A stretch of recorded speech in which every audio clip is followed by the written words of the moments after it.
Okay.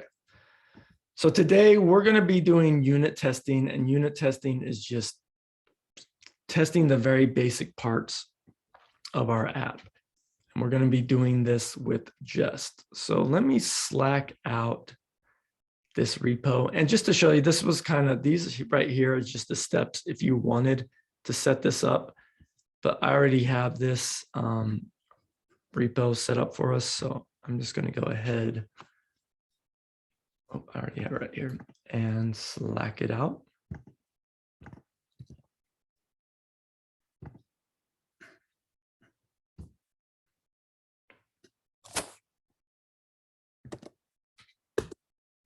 I guess that's just the SSH link.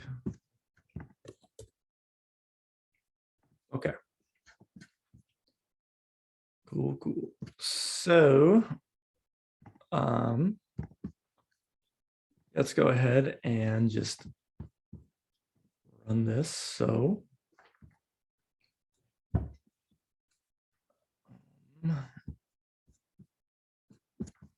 go ahead, open up iTerm.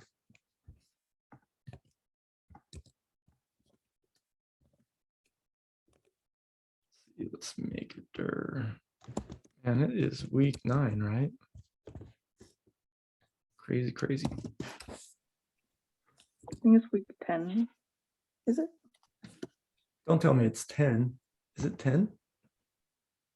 Yep. Oh my God, what? It is 10. Oh my gosh.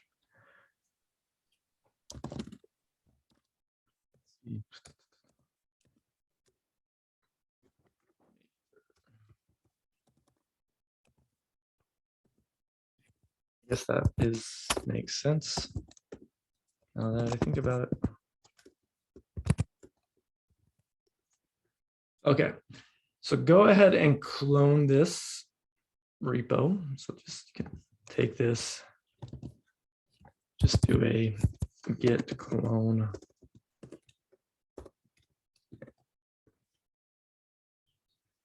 You can rename it if you want, but I think just starters is good.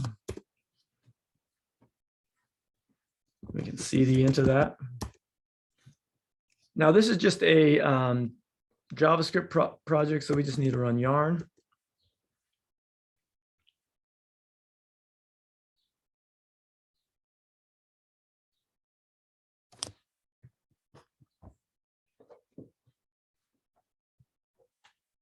And then open this up in code.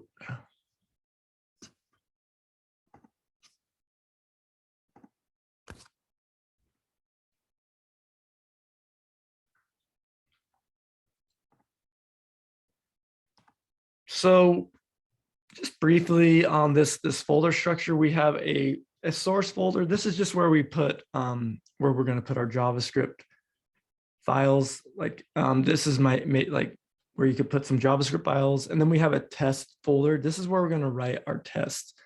And notice our test, we have like and how we're going to do this is we're going to write a test file that matches any name of the files we create in our source folder. But we're just going to append them with .test.js. And this is going to be a convention, like a Jest convention, because it's Jest is now not going to know to like, it's going to know to look in this test folders, but it's also going to know to look for a .test.js file.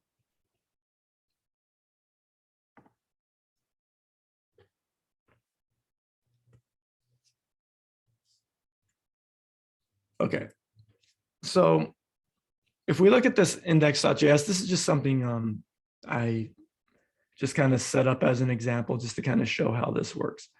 I just have a const. It's just a constant. It's a variable. And its name is test string and the value is a string that says test string. Just trying to be really simple. And then we have a function called test function that just returns that string. Right, so it just returns test string.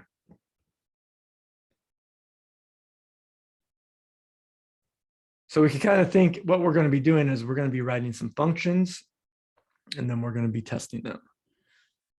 So in my test, I can import that function and that constant.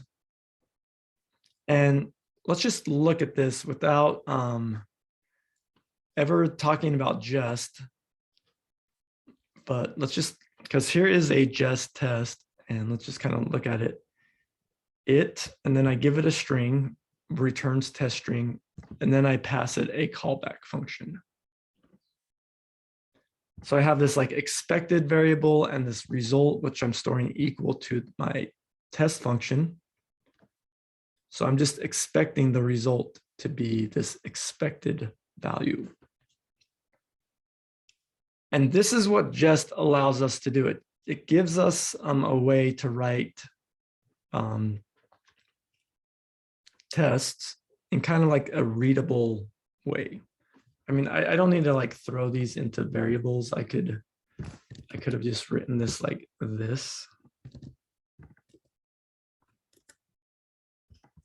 Note this a little more. I'm expecting my test function, if I call it, to be this string.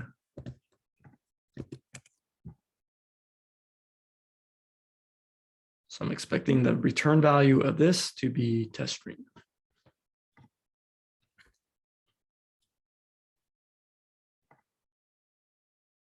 Cool.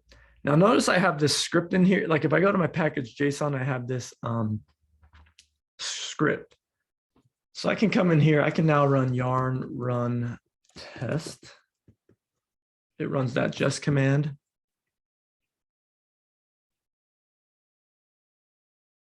Cool. Now I get this nice little message. Test suites, one passed, and there's one total. Let's just say I switch this to be something else. Now you would expect this to fail, right? Because my test function does not return test string, bang, bang, it just returns test string. So I'd expect this to fail.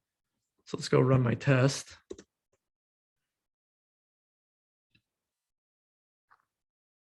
Cool. And now Jest is telling me, oop, you have a failing test. I expected this value, test string, bang, bang, but I received test string. So if my test fails, it gives me, if it passes, it's just not going to really tell me anything. It's just going to say, hey, all your tests passed. But if it fails, then it gives me a nice little message. Just kind of, hey, what I expected and what I received. So then I can go in and, figure out what's wrong.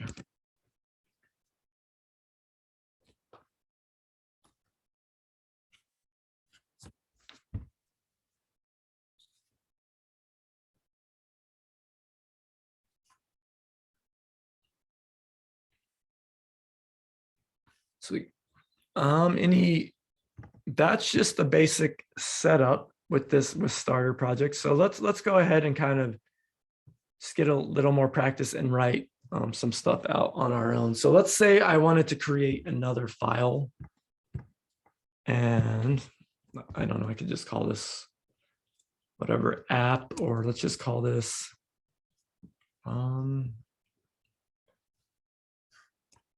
yeah, let's just call this app, whatever, doesn't really matter, app.js.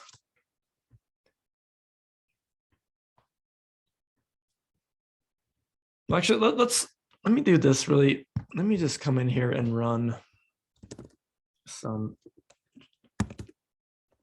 tests where we can just kind of look at some of the things we can do. So I'm not going to write any code right now. I'm going to do this all in a demo test file. And then we'll kind of like talk about writing our own tests. But let's just write here. Let's just say, because I want to do this just so we can, so I don't normally, what I'm saying is, sorry, I'm kind of getting ahead of myself. What I'd normally want to do is like define my code here because what I'm going to be doing is like creating some objects.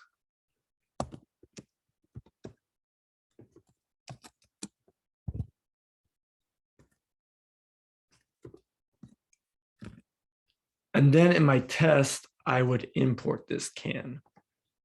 I'm just going to do this all in the same file, just so we're not going back and forth, just so we can see it in the same file. So I have a JavaScript object here. It's just a can. Just call this Coke can.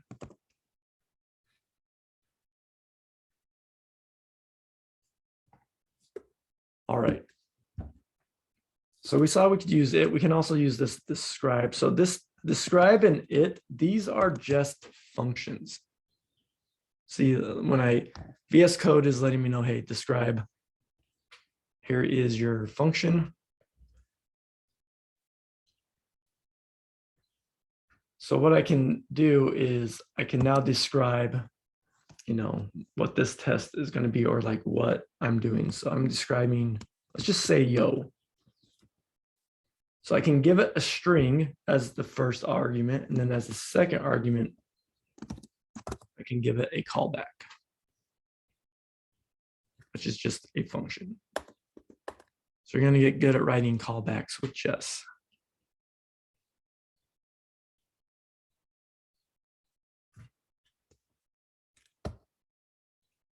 Because what I can do inside of here is I can write, and what I'm really going to be doing is, I want to be describing the can.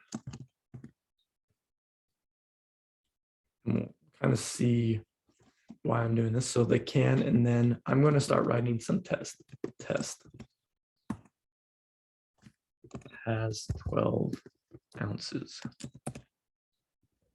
These are going to be like kind of silly tests, but it's just kind of more showing you the syntax. And my test is much like my describe, where I can give it a string, and then I give it a callback function.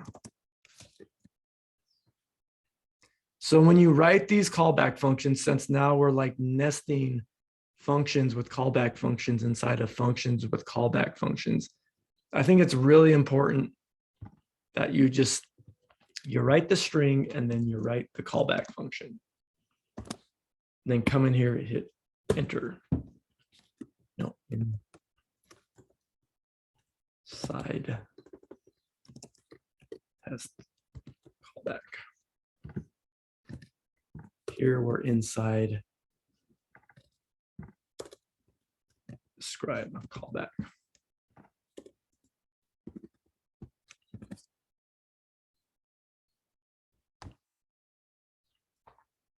All right. So I can say this expect. So now I'm doing a test. I'm testing to see that my can has 12 ounces. So I'm going to expect my Coke can dot ounces dot to be 12.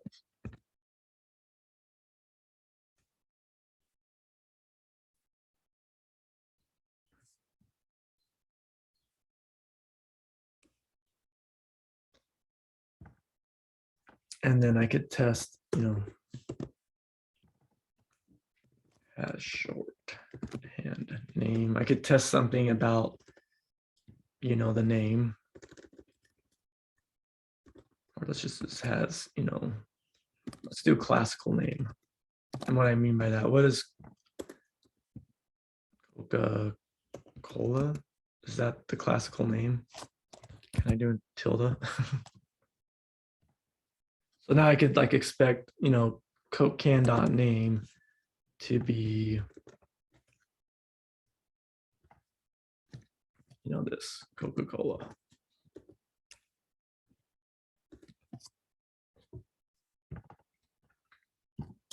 And then I can write this has classical name.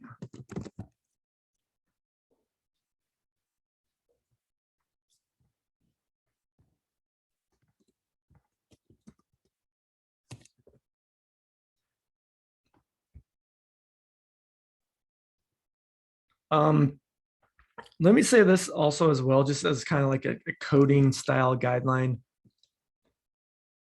As you're starting to like write code now, and you're becoming a little more familiar with coding, I would say try to become a little more strict with yourself on things that, you know, make your code style clean. Like, and what I mean by that is like things like indentation.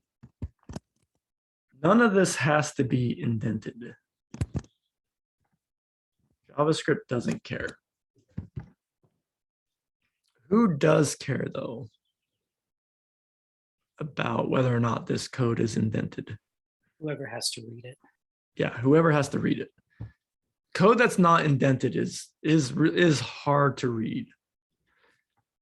Indentation gives like a lot of visual clues about where where does this colon end? Like where does this you know, curly bracket end? You know, what's inside of this function?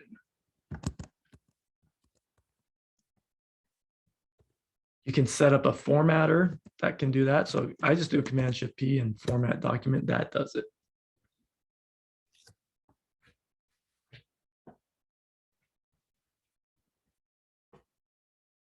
Cool.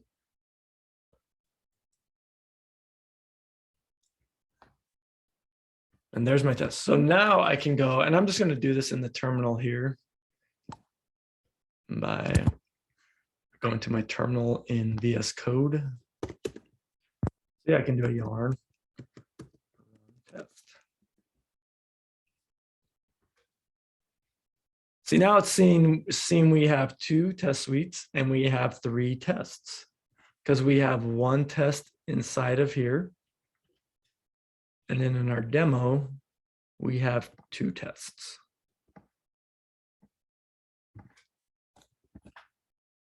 And let's just fill both of these by not making them what we expect. And now maybe you can start to see like, what are the point of these strings? So, because these messages are going to be what we're going to see when our test fails. So the can has classical name. So the combination of these two, I can now, like when I read my test, it gives me a little bit of a hint, like the can has classical name. So this is kind of like that behavior-driven development. We're describing the behavior of our functions. Or in this case, just an object, but this becomes very readable. And then I can come in here and I can see what I expected and what I received. And I'm like, oh, that's not right. Normally, sorry, I guess I probably should have changed, you know, this right here up here. Maybe I misspelled this and changed that. Test. You know, I'm expecting the classical name to be Coca-Cola, not Coca-Colosa. And then also right up here, you know, the can has 12 ounces. Well, I expected 12, it has 13. And this, you know, this is going to give me a good spot to look. It's like, oh, okay, well, this object is kind of off. So I can go in and fix that.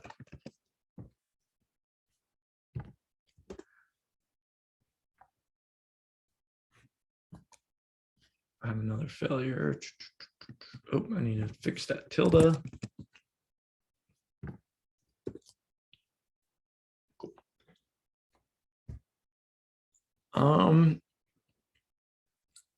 So there's a lot of these. So these are called matchers. So and what we can, there's a lot of these matches. So let's just kind of look at like some other of these. So I could do like expect Coke.name not dot. So I can negate it.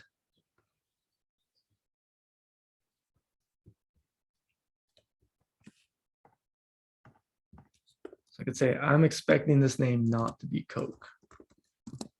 because Coke is not a classical name. That's like the shorthand name. So I could say, you know, I could still say that the same way. I mean, this is once again a silly test if I'm actually testing it. Like this would be a redundant test, but just kind of showing you, you could say like, you can use this negator to check that something is not something. Let's talk about equality. So let's say, I'm going to say I have 2 Coke cans now.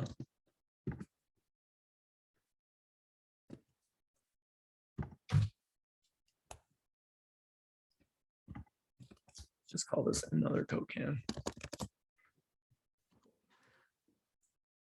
Right? I can have 2 Coke cans, right? I could have 2 Coke cans on my desk. Are these the same? It kind of depends what you mean by how you want to compare them. Like if they're both, you know, if they both like, you know, are not open and they have 12 ounces and their name's Coca-Cola, you can kind of consider them the same, but you could also consider them to be 2 different things. So let's kind of think about this. So I could say like, describe, you know, the 2 cans on my desk. So think about, I have like 2 cans on my desk. So that's the set of tests. So you can think of like a describe block as like, I could write potentially a couple of tests inside of here. So I write my callback function, and now I can do my test. So I could say like, you know, they have the same properties.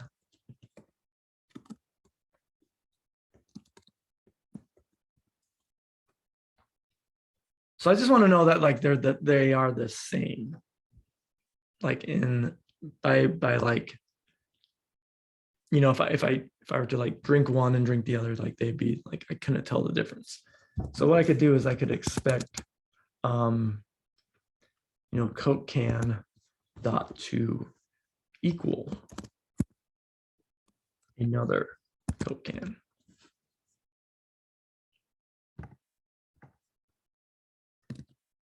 I could also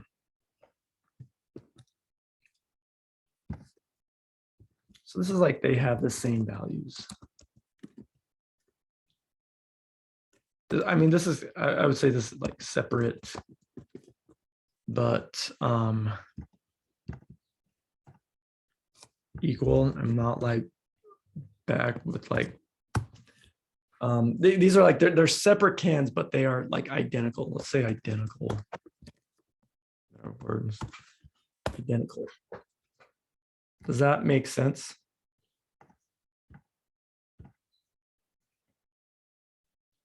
This one is like, we could do another one. So I'm going to do expect Coke can not to be.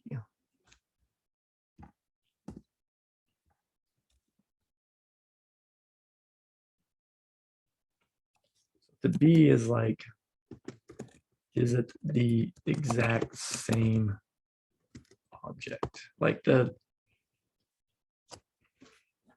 like say it had like a VIN number on it or something. Like, is it the thing? So I could expect Coke can not to be another Coke can, but I could expect Coke can to equal another Coke can. So this is 2 different ways I could think about whether or not they're the same. Does that, I want to make sure this makes like sense from like a computer science. Well, I think the good way to think about this is kind of with this analogy of having 2 Coke cans on your desk. You know, you can kind of think of them as like separate, but they're like they're the same thing. But you could also think about them as like their individual thing where they are not equal because they're 2 different things. See, this is, If I use the to be, they are not the same thing. If I use the equal, they are the same thing because they have the same properties.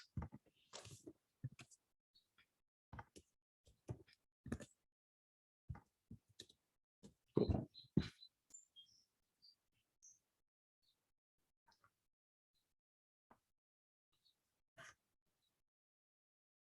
And just so you know, in like computer science world, what this is really checking is like, do they have the same memory address?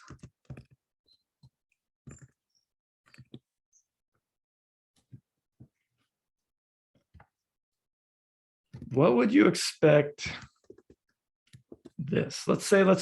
I take my Coke can. Let's just do the 2B. Let's say I clone over my Coke can.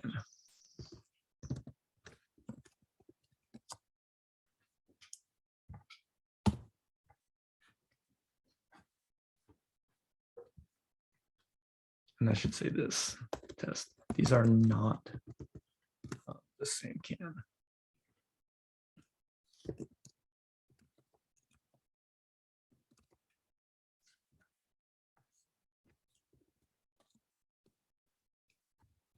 What about this one? Do you think if I do a Coke can, is that going to have the same memory address as a clone of the Coke can? Are they going to be the exact same thing? No. No, so I would expect this to fail.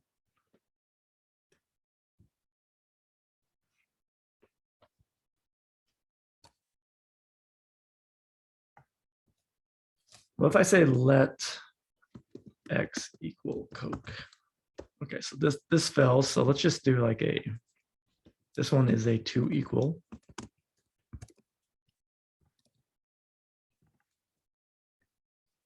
So this one I could say, dot creates a new Coke can.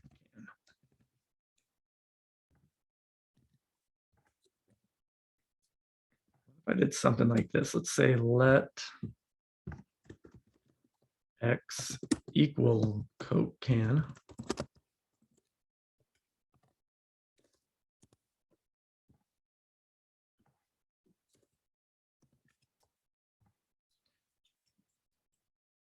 And then we'll do 2B.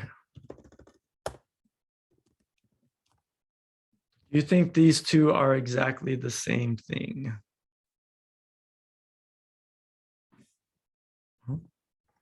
Let's find out. Those are exactly the same thing.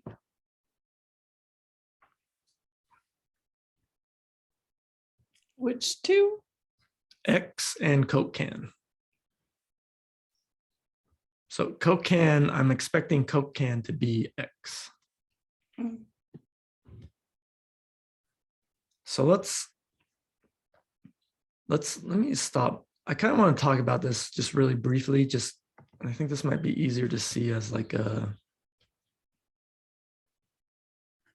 maybe a drawing. Okay. So let's say I have like, and we'll kind of do this as rough computer memory. This is not like exactly how this is going to work, but let's say I have a variable called Coke can, and I'll just do it as CC for short. When I set this equal to an object, what it really does is it goes and stores like in memory, it stores like an address here. So my Coke can now points to this memory address. Let's just call it U for fun, or U1, which then goes and points to more memory, which actually has the data of my object. So when in my code, I say let X equal CC, what I really do is I just say, hey, let X equal that and it points to that same object in memory, which then goes and points to that same data. So X and CC are the same. They're just two different names for the same thing, because in computer science, they're in the computer memory, they're pointing to the same memory address. If I did it the other way, or I created like let y equal, and I spread out over my Coke can,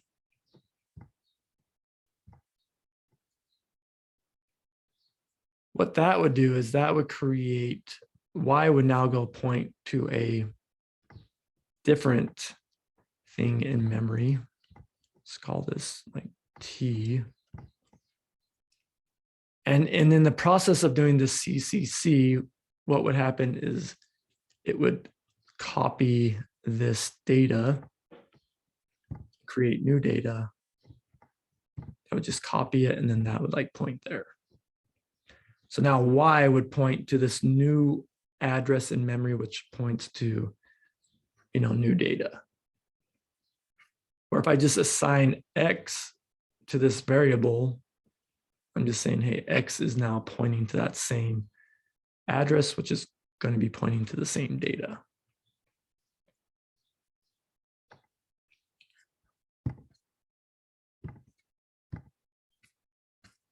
So that's why this one is not, the two B's going to fail. So I could do a not. I think this one's a little more explicit. And this one succeeds. It's all about like what they're pointing at in memory.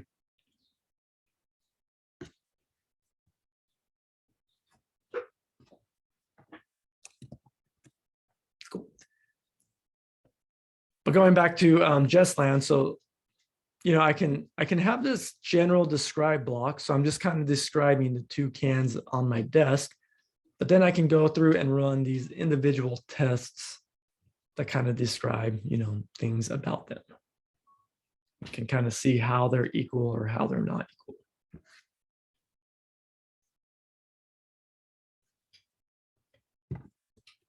So we could write another describe block. So let's just describe, random information about can, about Coke, or about the can.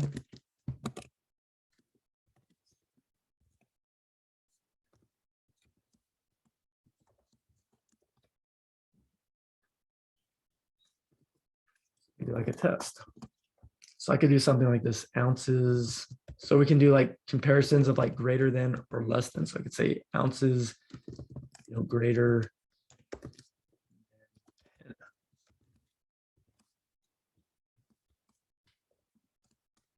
So I can expect. And notice, so like this expect, this is a Jest function. This test is a Jest function. This describe is a Jest function. We're not importing them. There's just behind the scenes when we run yarn run test, and since we have this set up, it knows where to find these functions. So I could expect,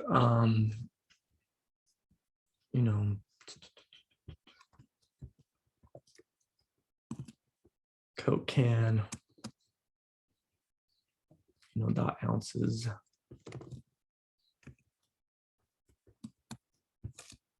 So, and just notice when I do the dot, notice all of these kind of checks I have. I could say two equal, and then there's a description, two have been called. Like there's a lot, two have length. This is just checking to see if something has a length property. So to have returned, there's a lot of these two matchers.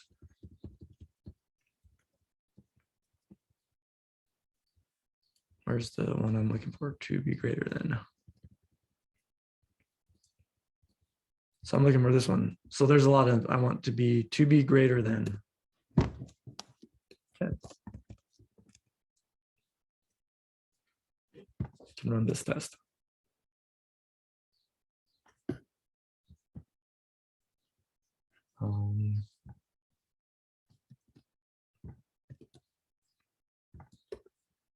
look at some other ones. Dot.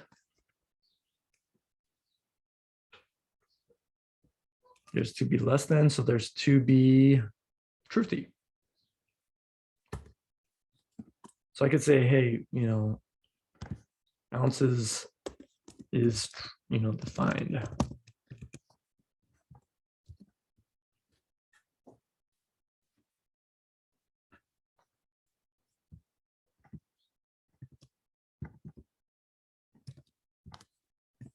Could say to be falsy.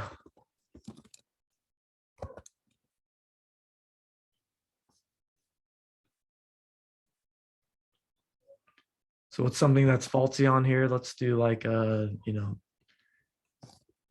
attribute not on can.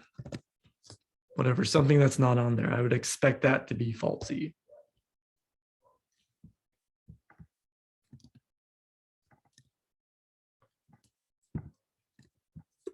Yeah, so there's to be falsy, there's dot to, you could even probably get more specific and be like to be null. Would that expect that to be null? Well, it could be defined. I could say not to be defined. So if there's any time you want to negate it, you have that dot not.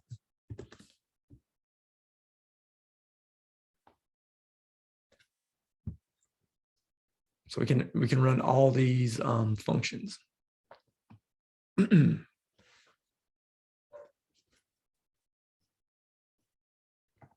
yeah, you can kind of see these, and we'll look at some more. I think we're going to take a break here in just a second, but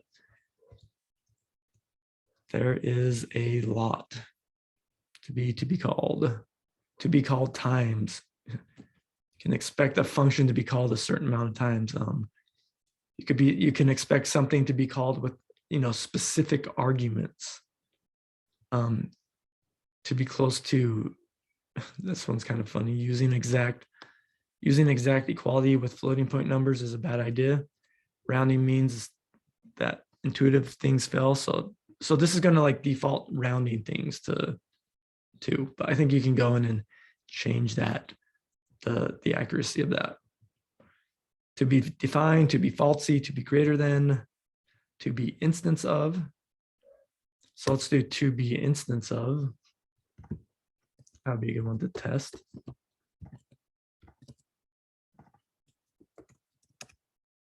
What would I expect ounces to be instance of?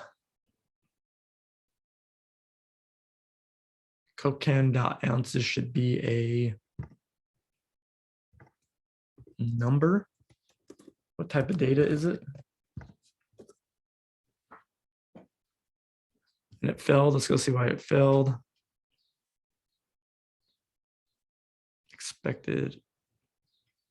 It has type. Is it our ounces a number? What?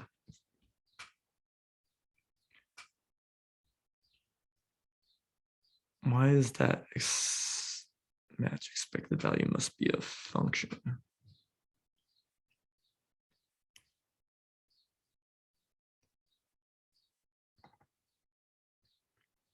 Am I not using this right? So to be instance of.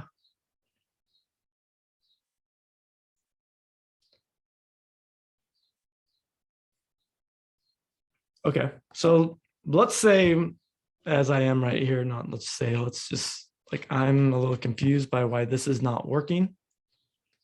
What should I go look at to get some help?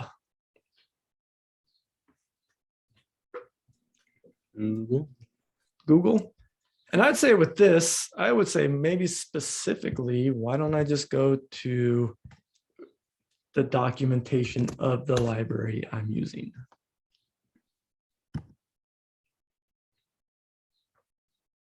So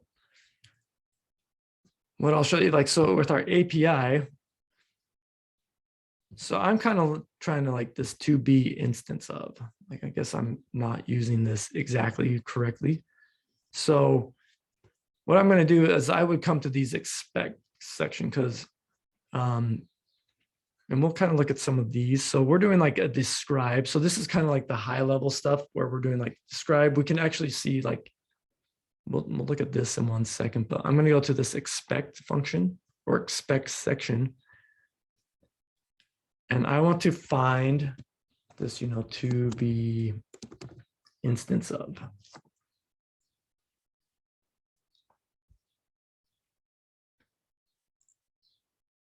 Oh, it looks to see if it's checking the type of class, or it wants me to give it a function.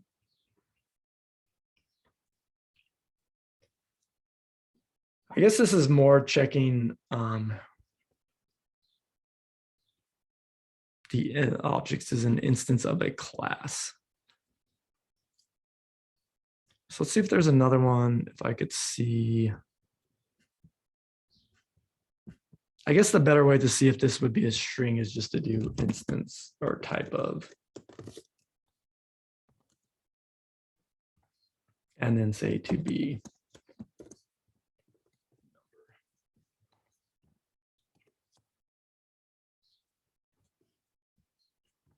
That passed, and then I could do maybe something like this. I could say like, let day equal a new date. And then I could expect date to be, I'm going to get rid of this test too. Instance of date. Let's see if this is how it wants us to use it.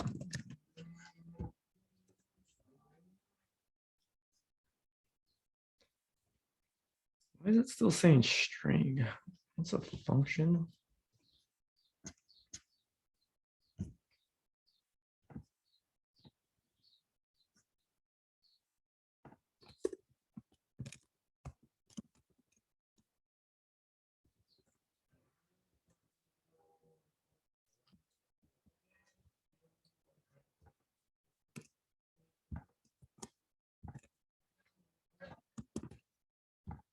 I don't know why it keeps on returning a string.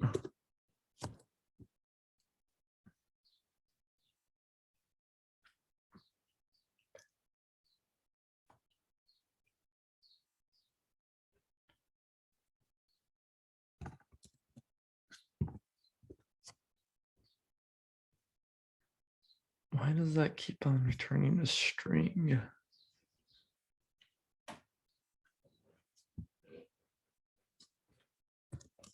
To be instance of class.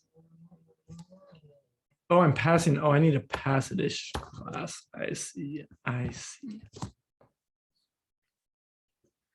Okay, yeah. So what I think I wanted, so date. So I can make a new date object, and I would expect, I was passing that as a string. Sorry. I need to just actually pass the object.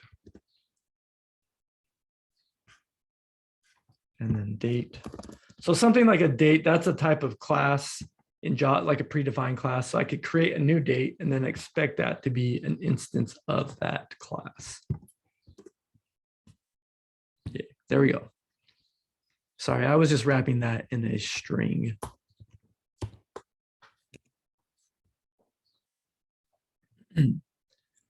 So I can check like the type, I can check the instance of something. And yeah, looking at the docs, this might be where you can get, instead of trying to figure out through VS Code, there are a lot of these matchers. So this is where you can come through and get some, help with the documentation, because Jest is, there's a lot you can do with Jest. So it's like its own little like sub language. So let's look at some of these globals. So there's this before, like after all, after each, things we can do before all, before each. So let's just do that. Let's just do a before all.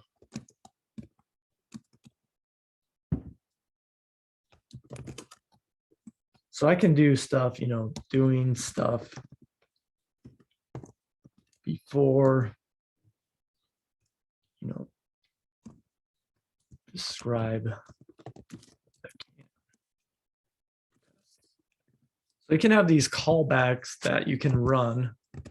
You can kind of think of these like as your before actions and after actions in like Rails, where you can do like, hey, before we run these tests, let's do some stuff.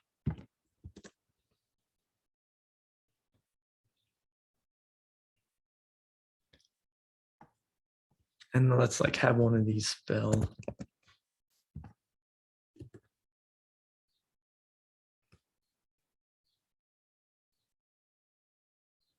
See how it's doing that before this test runs? Then we could have a after all.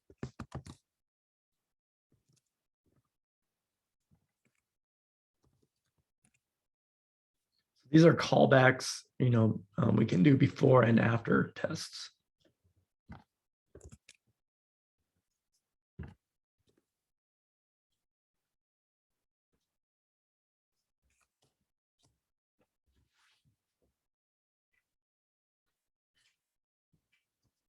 And then let's just throw in a log right here.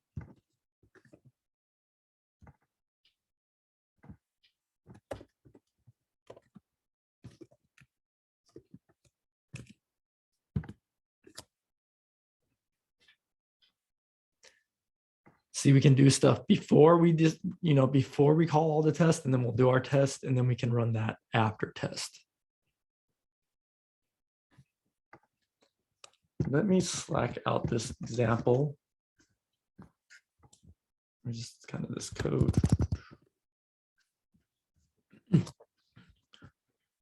But this was more just looking at just kind of some of the things we can do with Jest. When we get back, let's kind of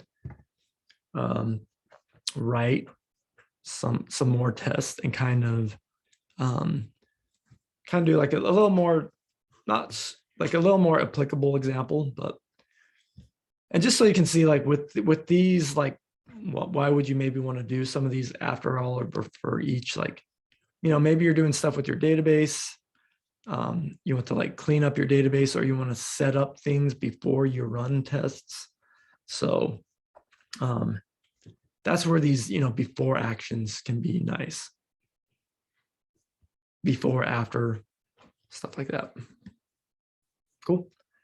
Yeah, let's take a break. Let's just come back. Let's call it, what time is it? Let's call it 10:55, and we'll go from there. Okay.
Okay, let's get started.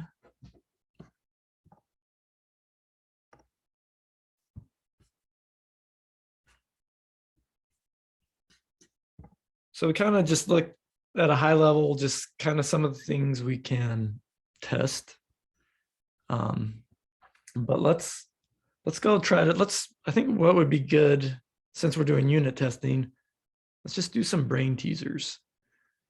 But we'll kind of do these with testing, and we'll do them at like this test-driven development style where we're actually going to write our tests first before we actually try to write the code. Okay, so what I'm going to do is I am going to create a new file in my test folder. Just call this brain teaser.test.js. You're not sharing your screen if you're meant to. Thank you.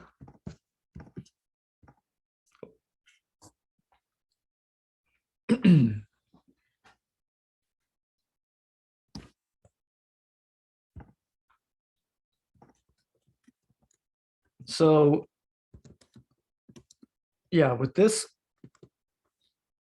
we're going to, I don't even have the brain teaser JS file. We don't care because we're doing test-driven development. So I'm going to write I'm going to write the test first. So our first brain teaser we're going to do is we're going to write a function. We'll just call it coin machine. This should take in a, we'll say it's going to take in a number 0 through 99. Or let's just say 0 through whatever. Let's go up to like 1,000. Let's just say it goes up to 1,000. Sure. And let's keep it, actually, let's just keep it simple. So 0 to 99. So this is going to give us back. So this is like, think about this. I give this like 99 cents. What this should do is this should return me some coins. So I give it a number, it should return me coins. And I'm going to say the coins are in this order. It's going to give me the number of quarters with a dash, then the number of dimes with a dash, and the number of nickels with a dash, and then the number of pennies.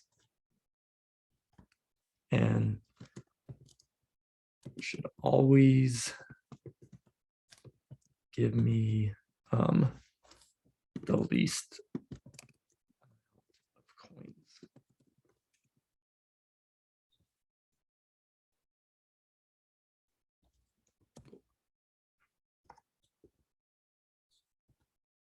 Always. So I'll kind of explain what I mean by this. I'm actually going to write some tests. Describe coin machine.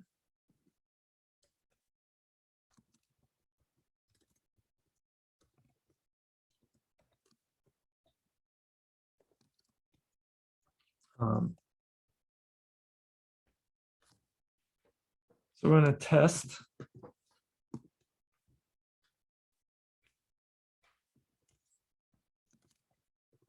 coin machine. So let's say if I give this 0.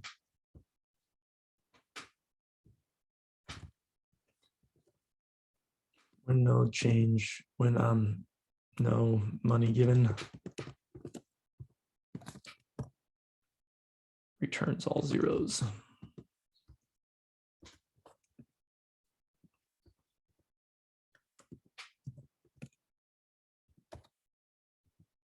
What am I doing? I'm writing this wrong. Okay. So let's do this.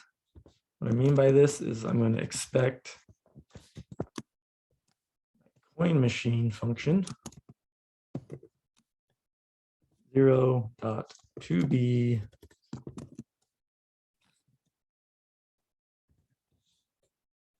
zero, zero, zero, like they're all zeros because if I don't give it anything, it's going to give me back no quarters, no dimes, no nickels, no pennies.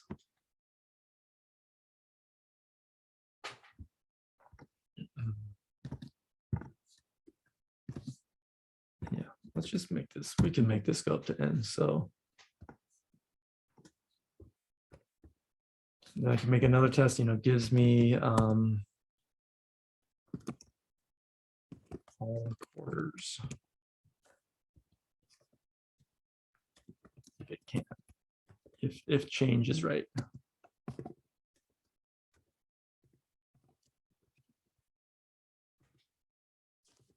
I mean by that, so if I get like, if this coin machine gets 75 cents, I'm expecting this to be, 3 quarters, and then the rest are 0. It shouldn't give me back this. So I could say, I could write another test, does not give all pennies back.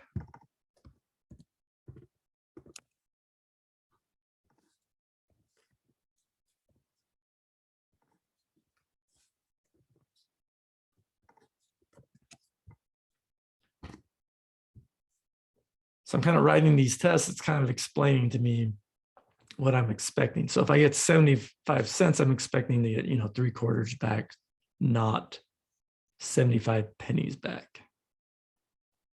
So this is what I mean by gives me the least amount of coins.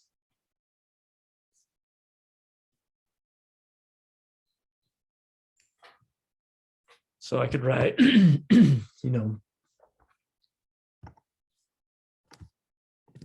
kind of go on this, like this 75 cents one, just changes up to 76. Well, I'd expect that to be, give me 3 quarters and a penny.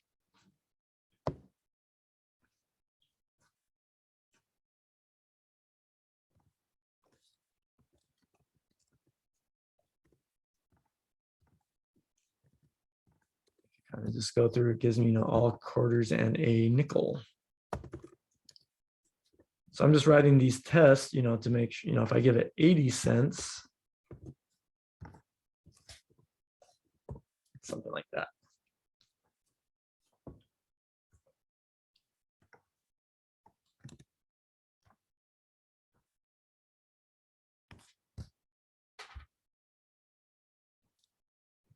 So I can come in and I can like write a lot of these tests just to like maybe think about like the different ways, and maybe I could start at like 0. Like I could be like, okay, I get 1, that should give me, 1 penny.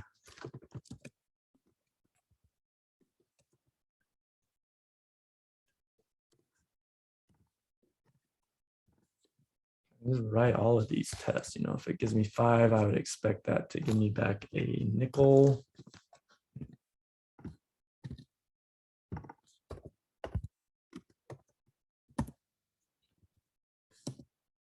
This might be a little overkill, but I think, these are still, actually, I don't want that to be 5. I want that to be 1, right?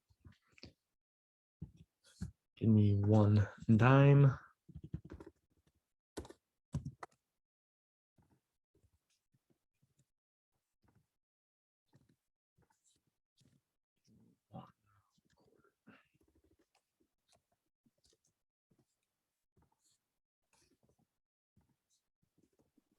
Should that time 1 be 10? Yes, so that should be 10.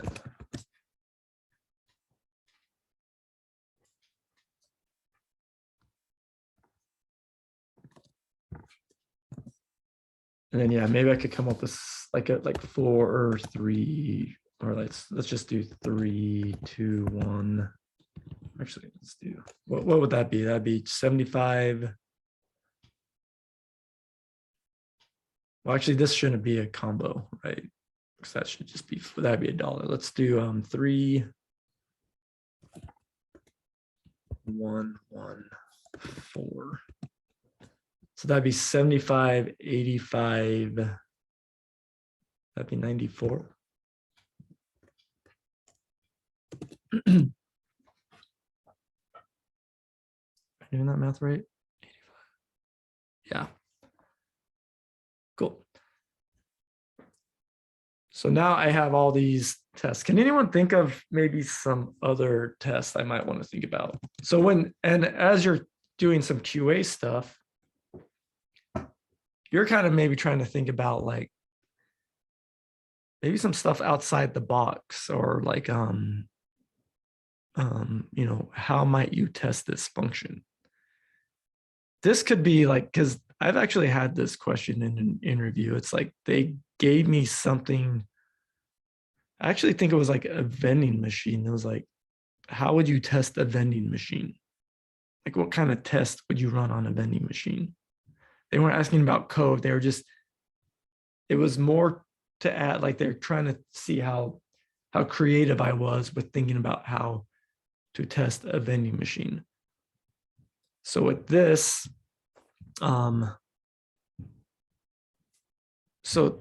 think about ways you could test the vending machine. It's like you put in $1, put in 75 cents. Maybe you hit the button before you put in the money. You hit the button twice after you put in the money. You throw the machine off a cliff. Like, what are some things we could do? What other tests could we run? Because I think I'm like checking, that it's giving me, a penny, a nickel, a dime, a quarter, a combination. It's like, it's giving me the least amount of coins. But what other tests do you think I could run? And kind of be like, you can get creative with this. Test that the product actually comes out. I mean, for like this coin function. Oh, the coin function on the vending machine. Yeah, the vending machine, you can, the vending machine. So yeah, with the vending machine, it's like, yeah, test the product comes out. But what kind of things, kind of creative things or more things I could maybe test with this? Dollar coins. Colored coins? Dollar coins. Dollar. Oh, dollar coins. Isn't the maximum 99? Yeah, well, actually for this one, I don't really give it, this coins takes a number and gives back coins.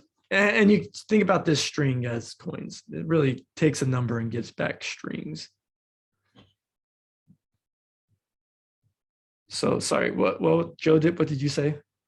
Oh, I said it only goes to 99, right? So you can really do. Let's change that. Let's say I can go up to whatever.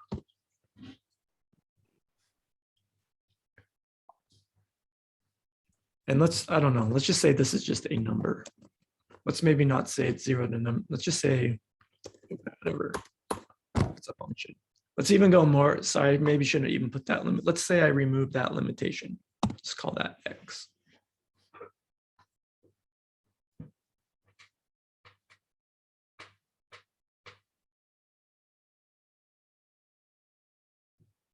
I mean, this is supposed to be a number, but as I'm testing it, what might I think about?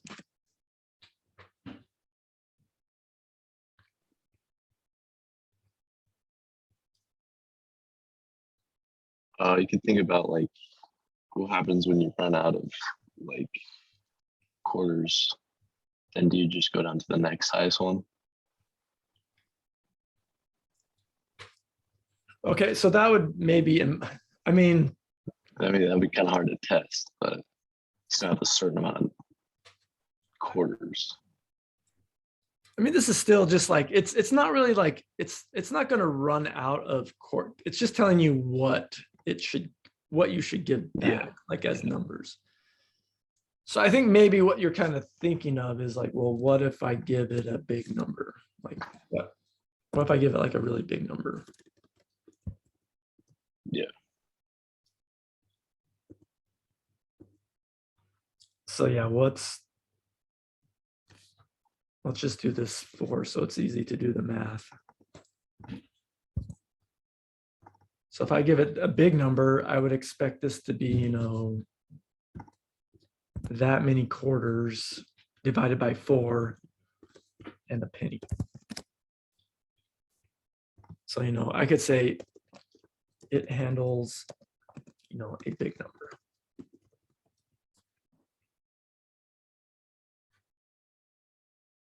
Let's maybe make this like, I don't know, 6. So we also get a nickel too.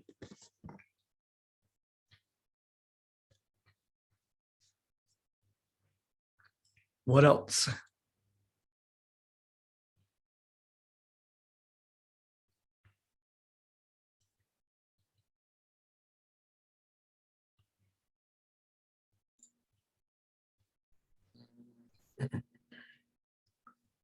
You would be failing this interview question right now. Be, because these ones are kind of like, because what, like when they're asking that question, they're really trying to like, what kind of things can you think outside? You know, what, how might you, you know, it's kind of with the vending machine example. It's like, what kind of weird ways might a person use a vending machine? It's like, what kind of weird ways might someone use this? Your job as a QA person might be to kind of think of those ways.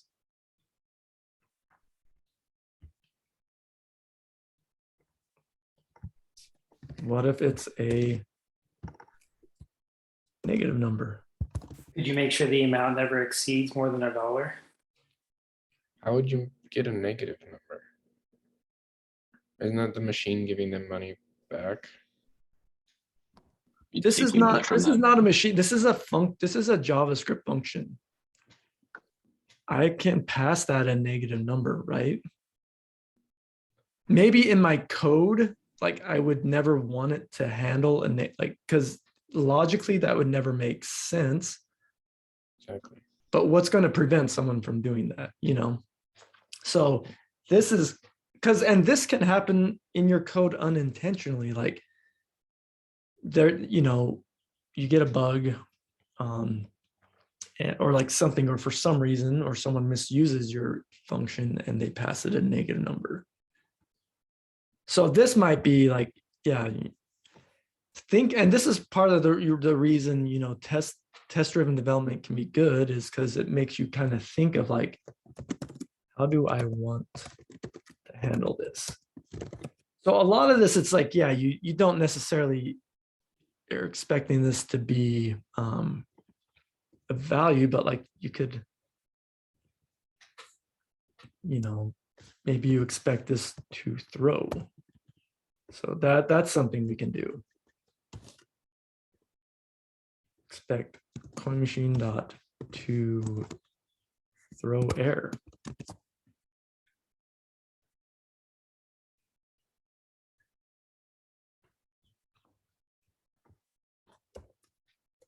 You know, if given negative number throws an error. So with the vending machine, it's like, well, what if someone tried to like, you know, put water inside of your vending machine? What would you you might expect? I don't know, maybe you want to like have a water handling thing that like shuts down so the water can't get in. But with and like with the vending machine, you might, well, what if someone gives you euros and not dollars? It's just like thinking of all these cases, but then when we relate this kind of back to like code, so we might kind of think about, well, what if someone gives us, you know, a string that's a number? What if they give us a array of numbers? Like they have like all of these values. Maybe they give us an array of numbers.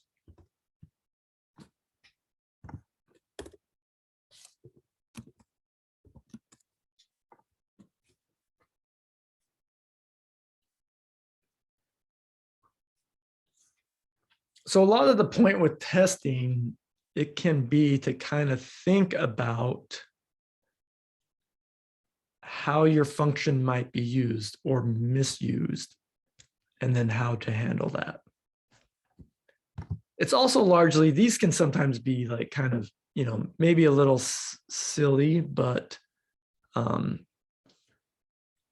it can get you thinking. I think a lot of the good tests are like the edge case tests, like, let's test that 0 works. Let's test that, 5, 10, and 25, these all work, and then also could test something like, just kind of these tests where I'm making sure I'm getting, the least amount of change.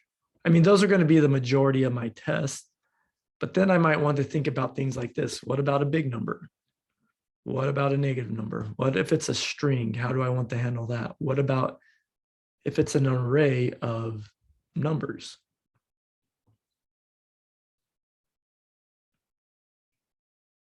That I think, that could be, this might be something you want to handle. Maybe it's something you don't.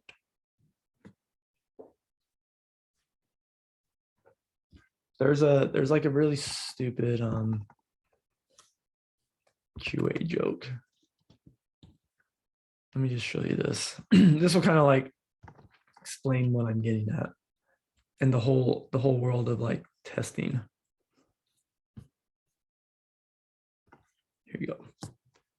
So yeah, a QA engineer walks into a bar, orders a beer, orders 0 beers, orders whatever trillion beers, orders a lizard, orders -1 beer, orders a whatever. And then the first real customer walks in and asks where the bathroom is. The bar bursts into flames, killing everyone. So that's kind of like, it's like the QA, like QA, you're trying to think about like, what might a customer do at a bar? Like what might they order? But even that, we tend to like miss some of these basic edge cases. Like, yeah, what happens when, you think get so narrow-minded, you're thinking about someone going to a bar and ordering a drink. But what about the time they go in and ask, where the bathroom is? So that's kind of the QA thing. And that's kind of why QA people, or like that's an interview question of something like, how would you test the vending machine? Or how would you test this given function? Like what kind of tests? You don't have to write the test, you just say what test you would throw at it. So if like this was an interview question, like how would I test this coin machine? Like I test 0, and then maybe I test like, 1 penny, like 1 cent, 5 cent, 10 cent, 25 cents, just to make sure I'm getting back those individual coins, minimum order. I might test a really big number. I might test a negative number, maybe a list of numbers, because maybe you want to handle like someone coming in with, multiple piggy banks or something, a string that is a number. And then, yeah, maybe just some bad input.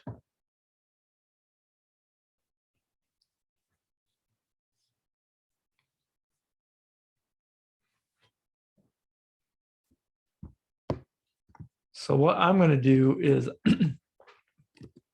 and this can help you. So as you write tests, this can help you clarify the requirements.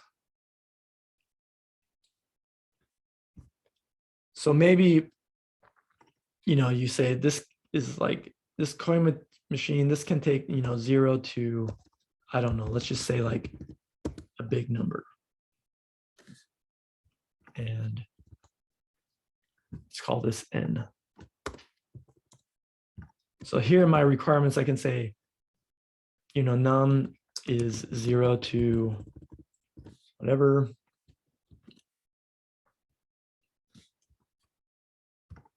So then I can say gives, coins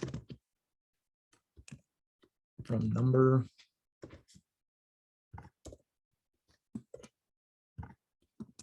And then throws error if num is, not one of these values.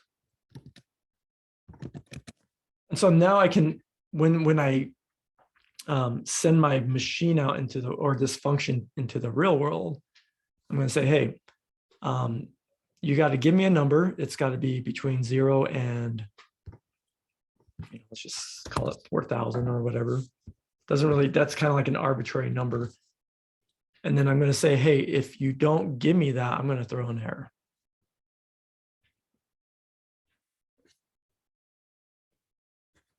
But now since I've written my tests, it's helped me define how, like really clearly define how I want this function to work. And it's made me in the process think about how I want to handle, some edge cases. So let's just say like this is the biggest number we go up to. So then I could throw in like a test that 407 is an error, or this 4007, just because I arbitrarily like decided that.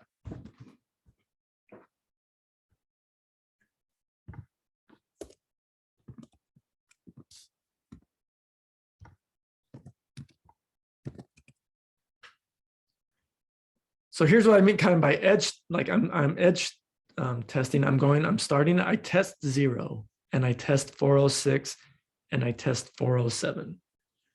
And I could also just test -1. So I'm testing those edge cases of my numbers where I'm going, the minimum, 1 below the minimum, the maximum, 1 above the maximum. And then I'm going to be within there, I'm going to be testing within the range, I'm going to be testing some combinations just to make sure I'm getting back the least amount of change. That's really what I'm testing with these functions. I want to make sure I'm getting back the least amount of change.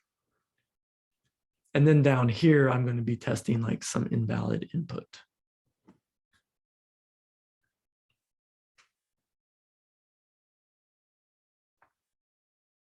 Cool.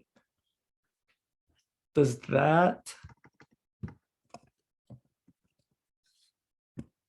kind of make sense? Is that like what you're trying to be doing as a QA person? And when Carlos comes in tomorrow, like he might kind of talk about this. Like that's your job. You're kind of like a you're kind of like a safety inspector. You want to make sure things are safe. So you kind of got to think outside the box. Think about maybe some of the things the engineer hasn't thought about and do it. And even as an engineer, when you're writing your own code, this is kind of the things you want to be thinking about as you're writing code. Sweet. So now that we've done that, we've written some tests.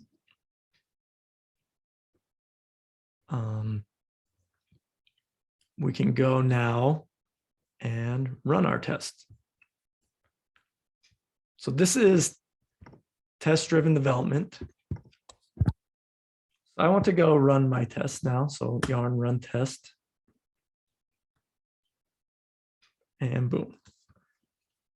We get 16 failures. That's expected. So one of the nice thing about test-driven development is now that we have our tests, we can kind of go through and start like fixing these errors, because we're definitely going to now be getting errors. The first one is coin machines not defined. Okay, that makes sense. Let's go define it. brainteaser.js. So I make a file, I can do my export. Or yeah, coin machine. Takes in a number.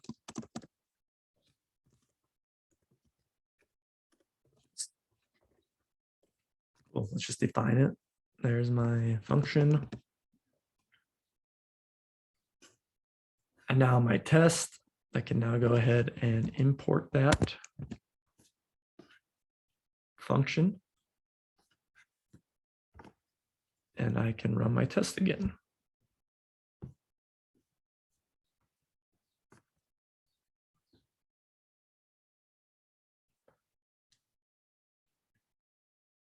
And now I'm getting, oh crap, now I'm seeing I wrote all my tests wrong.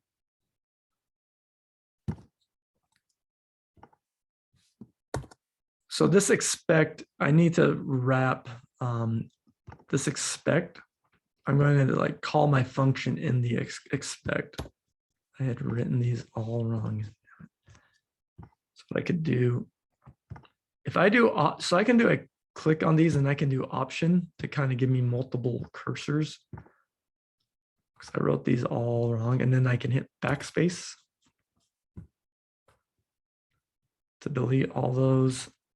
Because really I need that closing one to be before the dot to be. You just kind of manually do this.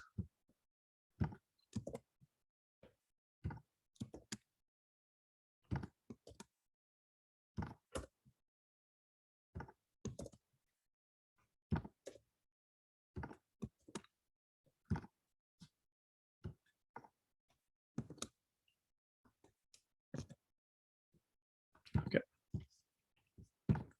My test.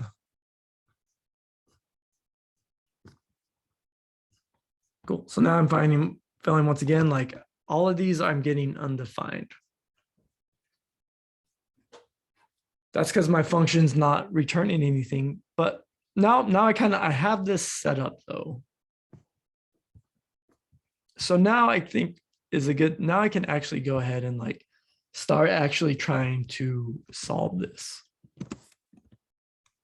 And now I have my test written. So let's actually think about how to solve this.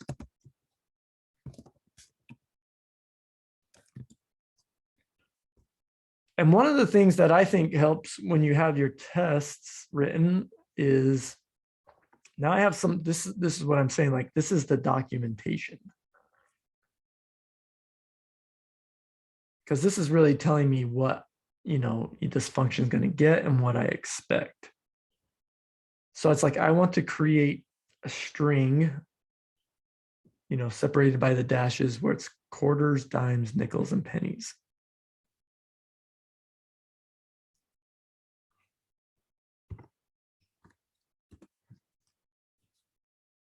So, any ideas?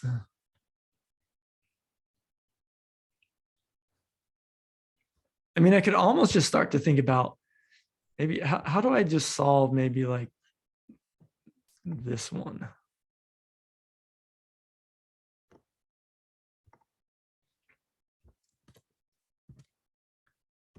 I mean, that'd be pretty simple. Just hard code it.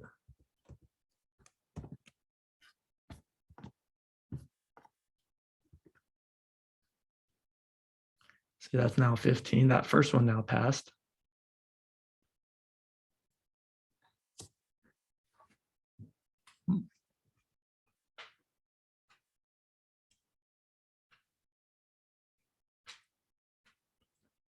I don't know. Any ideas here? Do you want maybe, let me do this. Let me slack out the tests. I want you to take like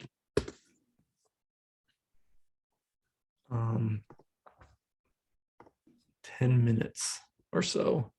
Let's give you 10 minutes.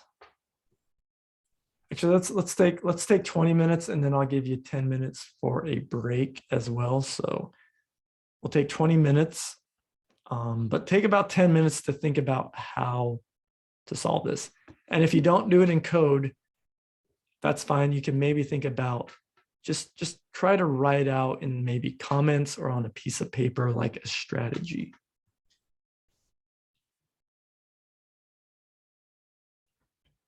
And use your tests, use these tests as maybe to really, you know, and I would say for now, don't worry about the kind of these edge cases. Just worry about maybe like these first, you know, tests right here.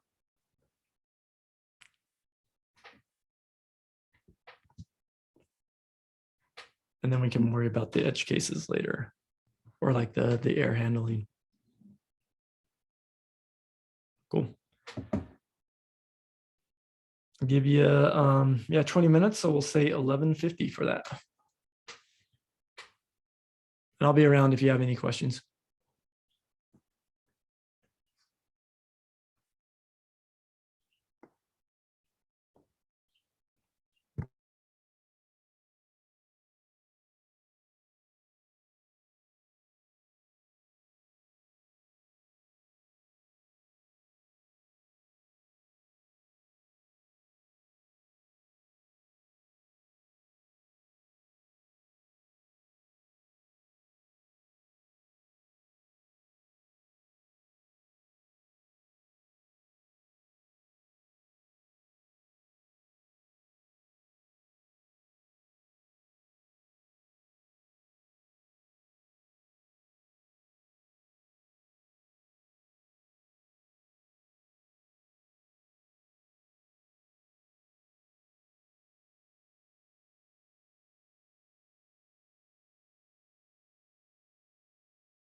Okay.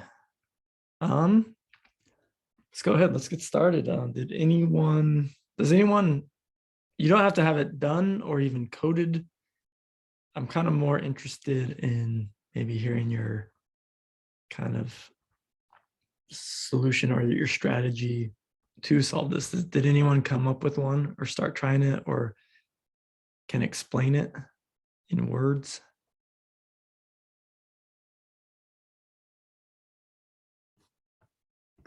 Or did you all just get stuck?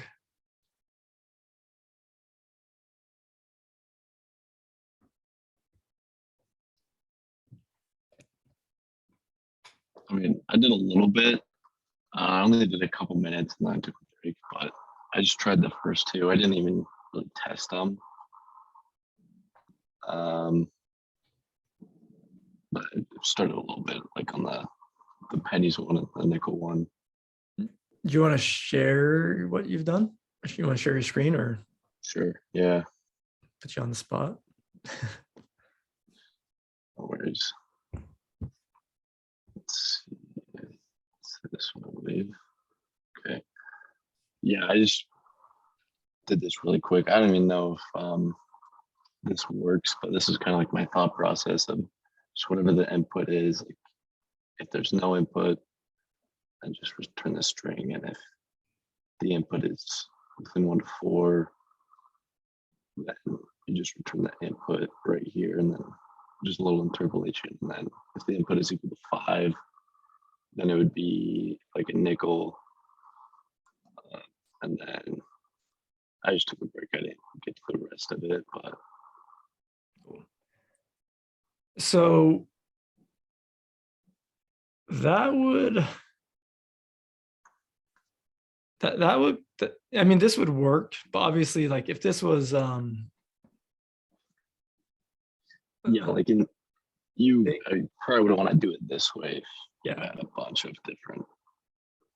because yeah, if we got up to big numbers, that would get, It would have to go through all of this. yeah.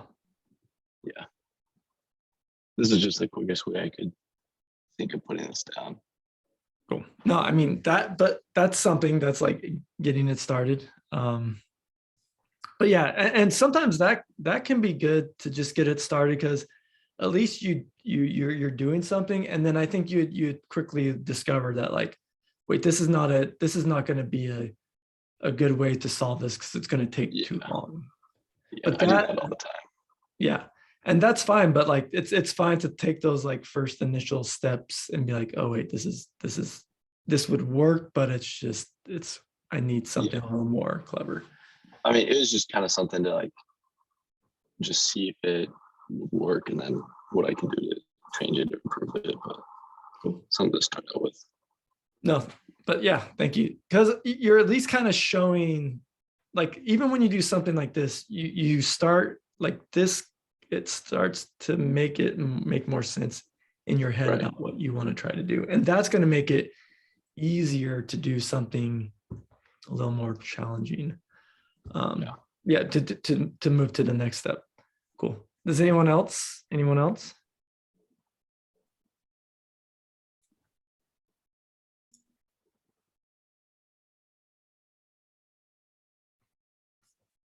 All right. Well, if not, I'll go. Maybe I'll like kind of talk about a couple different ways that I would think about this.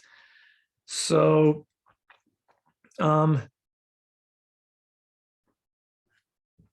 I like see this, like these things, like these dashes with just numbers and dashes, this to me looks a lot like an array. This is because if I step into Node, I can go from this to an array pretty quick. The split method.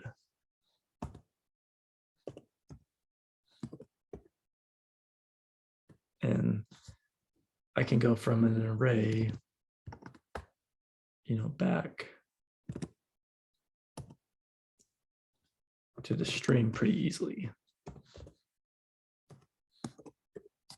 So that's one thing where like like one little thing I would think of, I don't even know if I would use it, but I could, really think about, I can think of this as, two ways. I could think of this as a string or an array.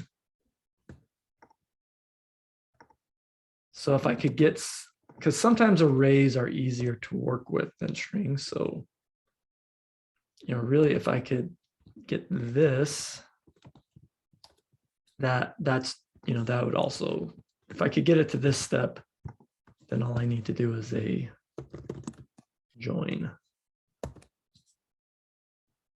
Cool.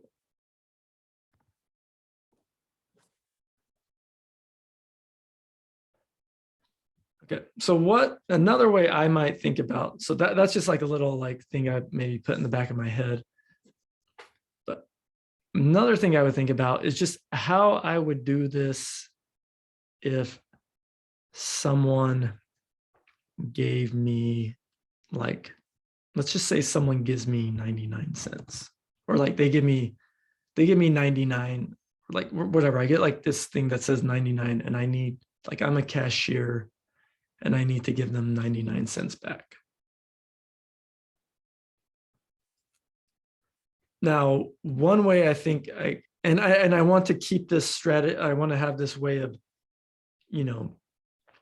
giving them back the least amount of coins. So what I would kind of think in my head, well, I would say, well, what I'd want to do is I just want to slowly add, like, start collecting the coins until and then while this number is not 0. And as I collect the coin, I'm going to subtract it from the value. So let's say it's 99. What I mean by this, so I'm going to pull 1 coin from the register. What coin is that going to be?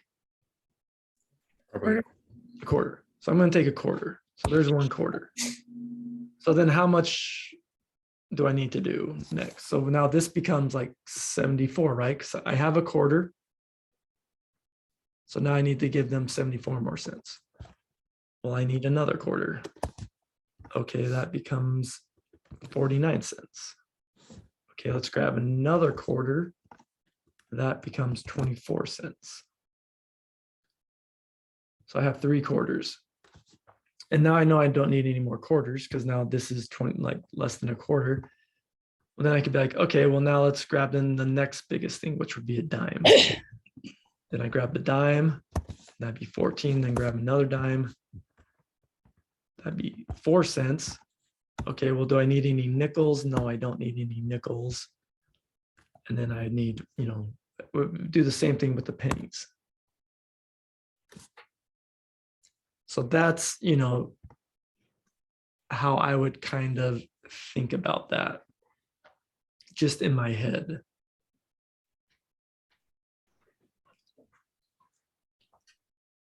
So what kind, that kind of sounds like a loop, right?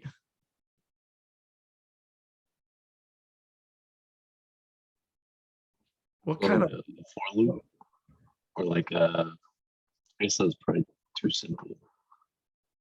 a for loop is, for loops, I mean, this is actually, we don't really use the while loop a lot, but this is actually a pretty good case for the while loop. Because what I want to do, because what my strategy was as long as my, that number is not 0, I need to keep on getting the change. So while number is not equal to 0. Well, what do I want to do? I want to see, I want to do my checks here. Well, if my number, is greater than 25 or greater than or equal to,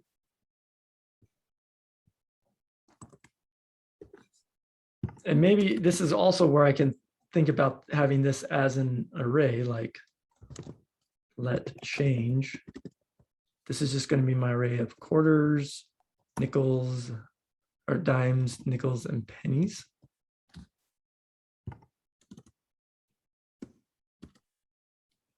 So if my number is greater than 25, well, what I can do is on my change array, I can grab the quarter, which is going to be the first thing, and do like a plus plus.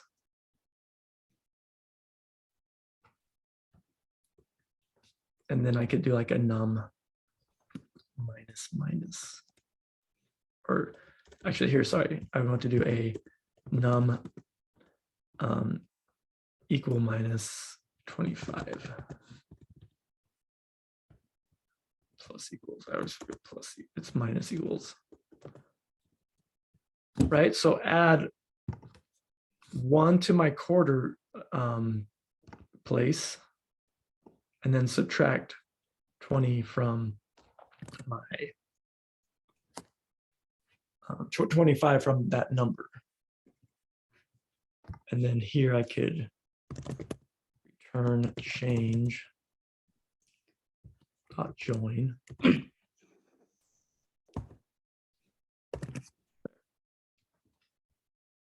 I need to get rid of that return.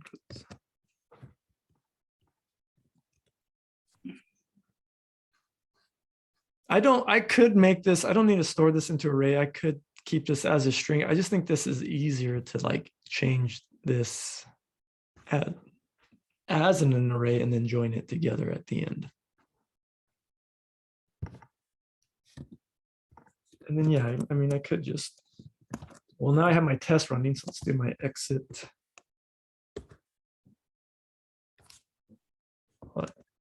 Exit out of here, because I'm in node. Yarn run test. So I can now go see, well, I have this error. Numbers not defined because I called that num. Okay, let's run that again.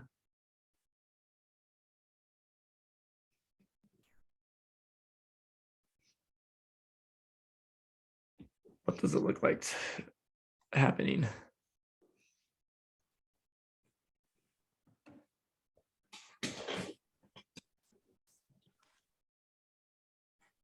Any guesses what's happening? I'm stuck in an infinite loop. Because I have some tests that are running where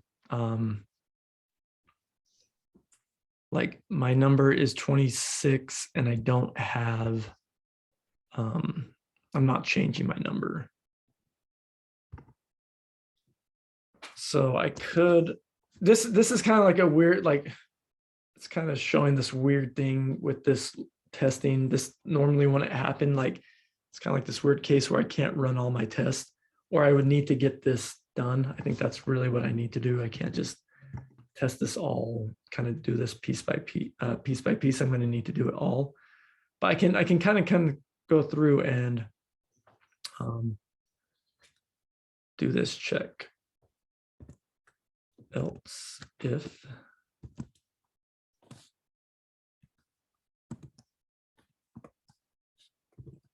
so now I can check to see if my number is greater or equal to 10.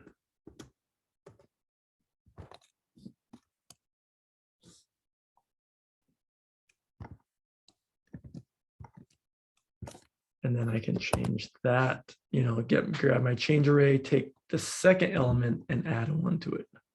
So it's going to maybe make it a little more sense if I do plus equals 1. And then I'll take my number and I'll take away 10.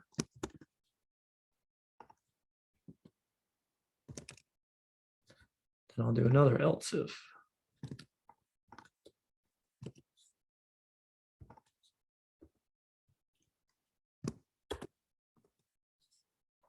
If number is greater than 5.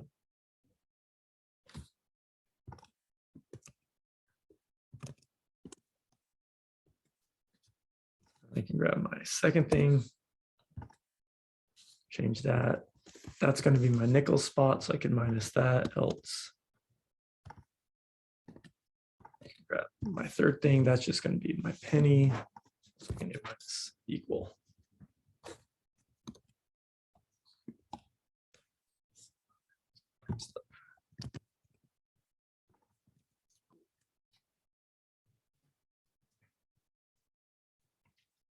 Yeah, something else I could do with these tests, if I don't, I can run individual tests. I could also just, maybe I just want to comment some of these out for now.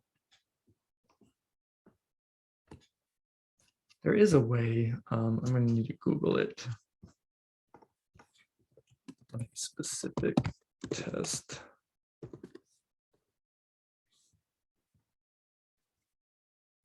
feel like there's a way to run.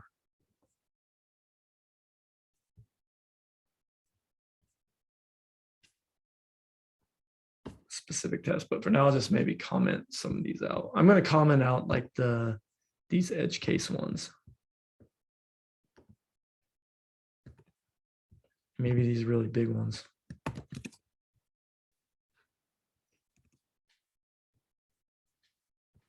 Need to stop that. Cool. So now I get through and looks like I am passing, 22 tests, but I am failing on one.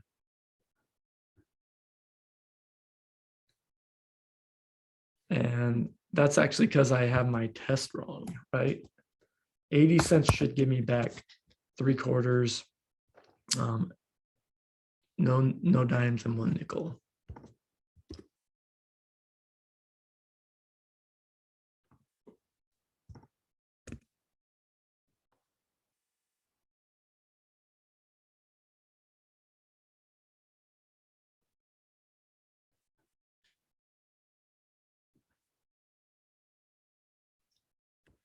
So once again, if you can kind of think about a way how you would do it in words, then you can use that to try to come up with the code.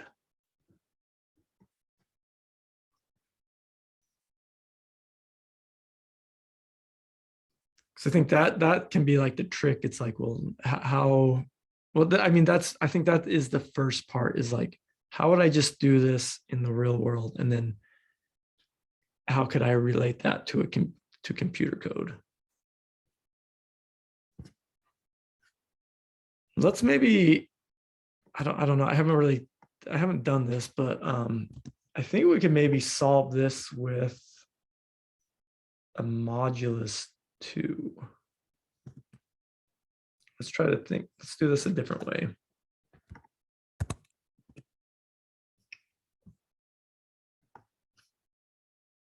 Because I say like the modulus operator was something I never knew about until computer science, but it does like come up a lot to solve problems. So remember, modulus gives us the remainder of division.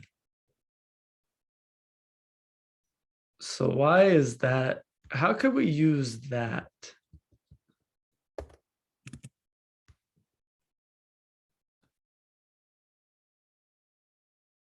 I'm trying to think, how can we use it?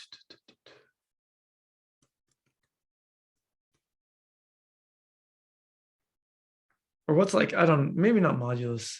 Maybe this one's not good with modulus. Can anyone think of like another way, like a more math way to figure this one out? I'm terrible with math, so not really. I think I could do something like this. I mean, I think it all comes down to, I want to first check, because I need to do the order. There is like, the order is important here. Like I need to check that my number is greater than 25 first.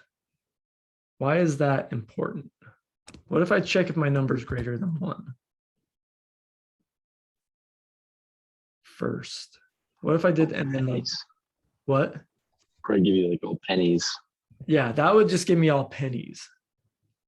So let's do this another way with maybe out a loop. Because I mean, like a loops, this isn't really going to be that inefficient, but I think there's maybe a little cleaner way to solve this. So think about it this way. If my number is greater than 25, what I can say is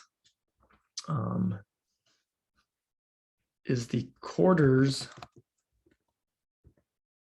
Let's do the same thing where I have my change array here. we're just going to start it off at 0, 0, 0. What I could do is change at 0. That's my quarters value is going to equal my number divided by 25.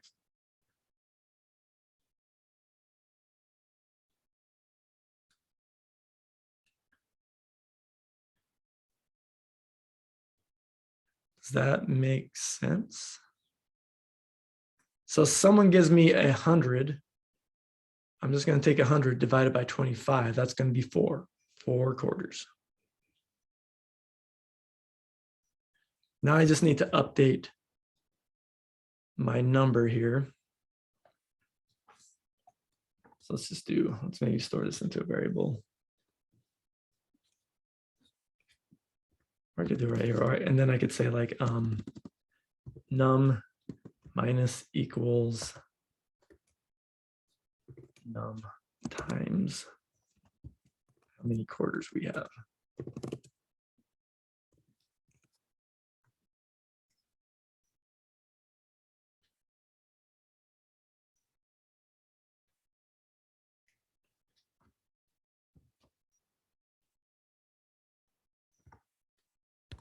Do the same thing here. It's kind of like a similar logic here. That's going to be, let's take my number, let's divide it by 10.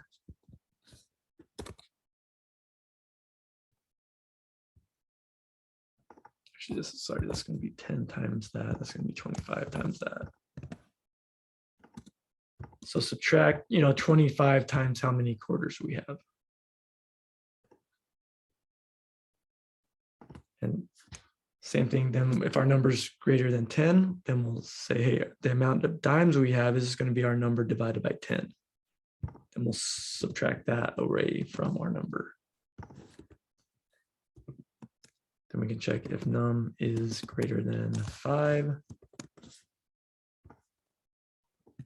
Same thing, or same idea.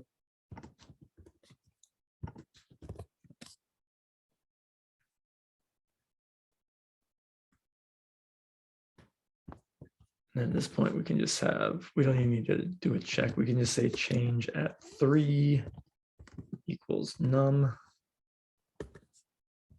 And then we can return this and join it.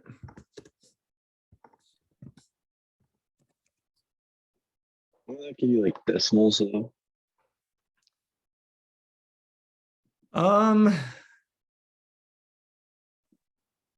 if you had like 7 left over, Oh yeah, 7 divided by 5. you're right. You're right. What am I trying to think? Yeah, well, if it's 101, we could just do a math. Can we floor it?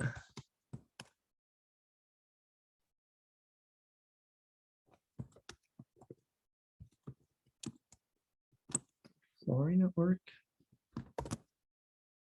You're right, though. What I'm thinking. I feel like there's got to be. I'm not thinking about this right. 1 filled. So we got 4 filled.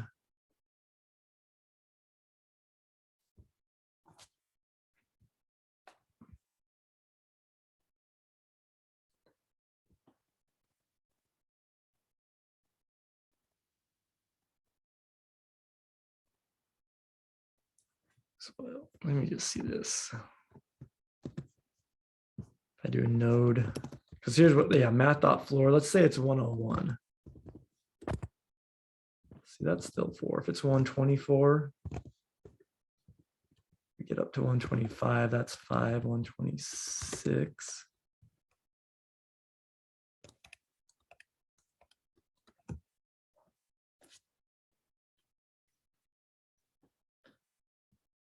So yeah, I think if we floored, that should work. Because yeah, if we divide it by 1 or 10, yeah. So why am I failing now? But yeah, good catch on that. I do need to floor it.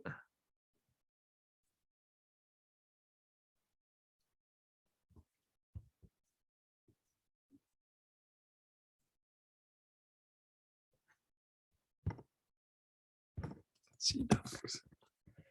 Let's see if we can use our test to kind of help see what's going on.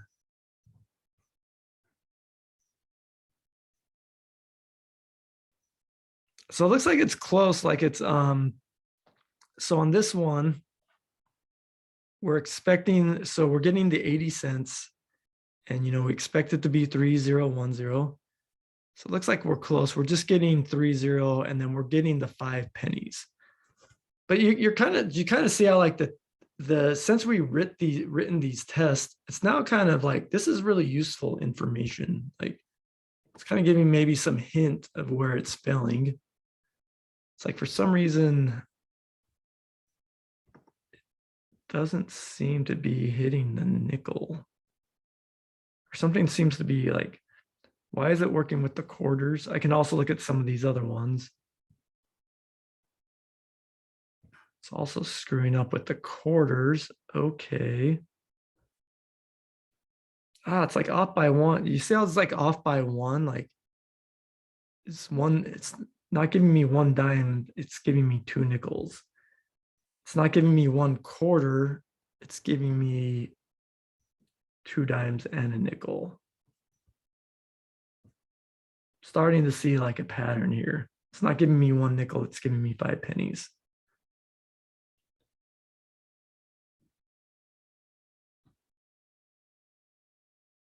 And like that, now I can see what I did wrong. Can anyone see what I did wrong? Does that, see this really kind of helped me show what was going on. Is it because you don't have like less than or equal to 25? Yeah, I need the equal to right here on all of these.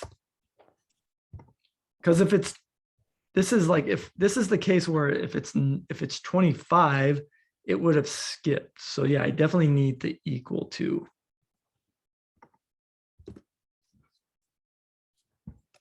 Save that. I didn't save that. And there we go. Now it's passing.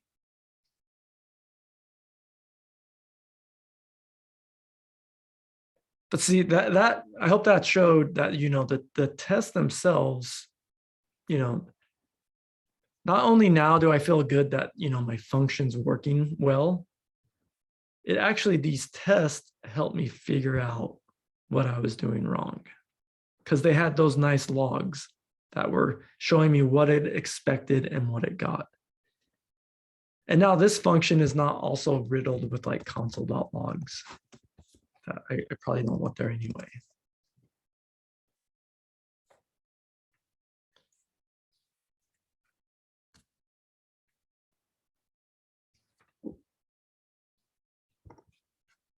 So yeah, now maybe that I have that working, I could go and test like a bigger number.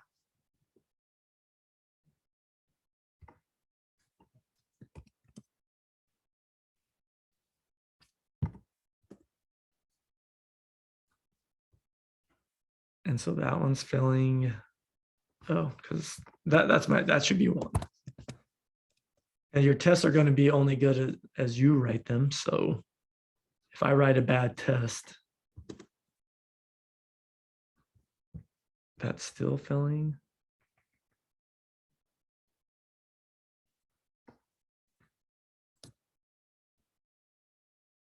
Does that sound right? Shouldn't that be?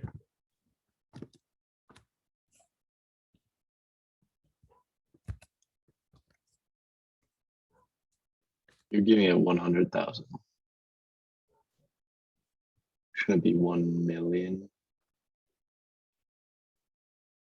So I thought I'm giving it 4.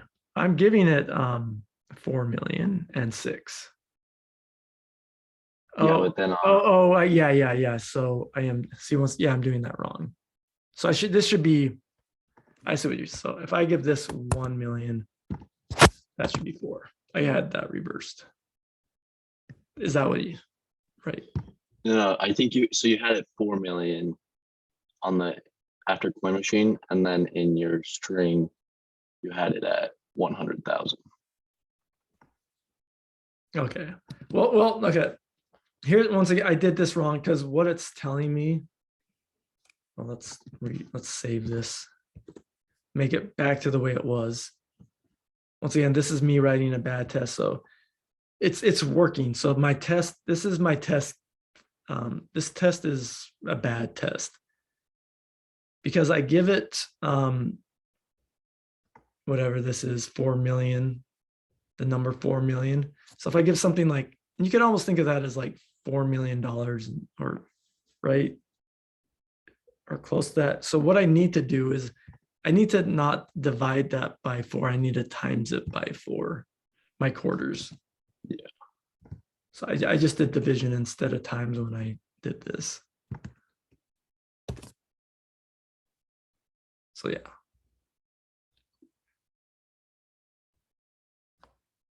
So yeah, now this one would work a little better than this one because I wouldn't have to loop, like, you know, that'd be to figure out a big number. I'd have to do like a couple thousand loops. With this one, it's just 1. Just go through it once. I really feel like there's got to be a way you can do this with modulus. Can't think of it though. Anyway. I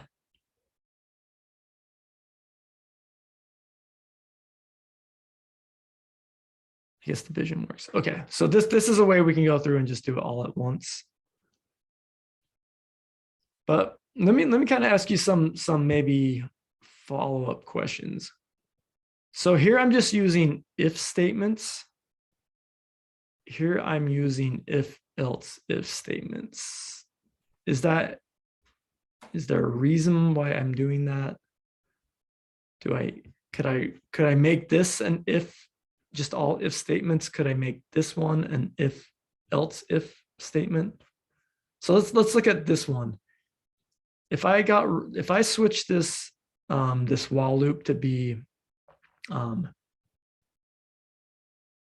if statements, would this if I didn't have the else if, would this work or would this break it? That wouldn't work, right? Because it's on a while loop. This, yeah, would not. This would break it. So let's think about why this would break it. So let's just say we start with, let's say we have a number that is 100. And I don't have the else statement. I just have the if statement. So we start with 100, we go in our loop. So if my number is, you know, greater than 25, we add 1 to it, and then we subtract 25. And at this point, our number would be 75. So then I would hit this second if statement. Well, then 75 is less than or is greater than 10. So then I would add a dime, even though I wouldn't want to at that point. By doing the else if,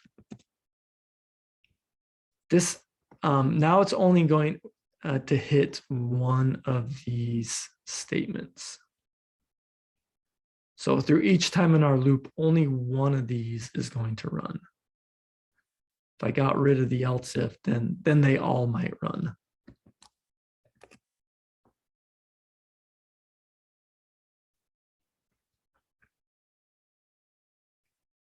If I did the else if here, this would also break it, right? Because if I threw an else, so it's kind of the reverse. Like this one, I need the else if. This one would break it if I had it. So once again, let's look if our number was 101. And I had, you know, else ifs, and this was all like kind of written in the else ifs. And let's say my number's, let's just do one, yeah, it's 106. So if my number is 106, we would come here, we would check, yep, it's bigger than 25. So we would do this math. We would get our 4 quarters. we would subtract, 100 from our number. So our number would be 6. But with an if statement, we'd be done. We wouldn't even check any of these. So we would just have 4 quarters, and we kind of had that 6 cents we would do nothing with. And then we would just return 4 quarters. And we wouldn't give them back their nickel and penny. So with how I have this one set up, it's like, yeah, I need to first figure out the nickels, then figure out the dimes, then figure out the nickels. Sorry, I said figure out the quarters first, figure out the dimes, figure out the nickels, and then the remainder is just going to be my pennies, and then join them.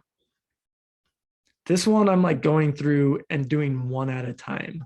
So I'm looping through. It's like, do I need to get a quarter, a dime, a nickel, or a penny? Okay, update my change and then go through the process again.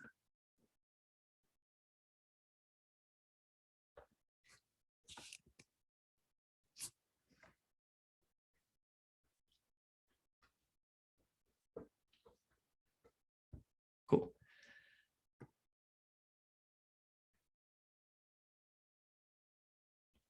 So let's go through and start handling our edge cases now.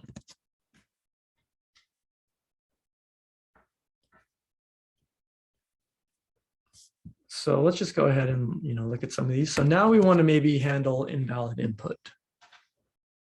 So with this one, we just kind of arbitrarily said like it has to be less than this number.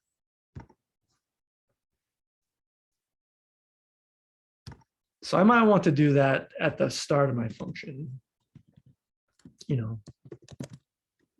Let's first check for valid input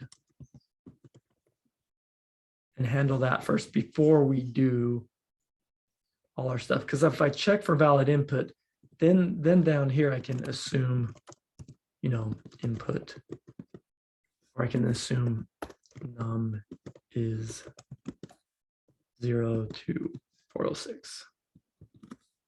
If I do my check first. So first of all, I could do if I could do this, I could first check, if type of, let's do a type check. If type of num, is not equal to number, we said, we wanted to throw an error. So we've seen how to handle like catch errors, but let's throw an error in JavaScript. For some reason, I can never I think I can just say throw new error. Invalid, and then I can give it the name of the error. I'm just going to say this is invalid input.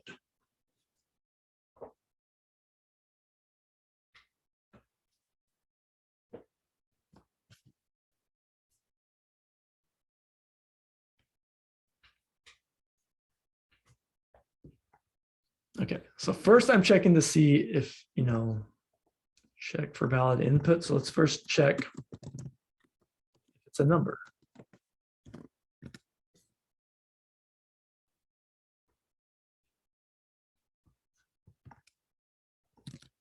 Then I could check. So here I know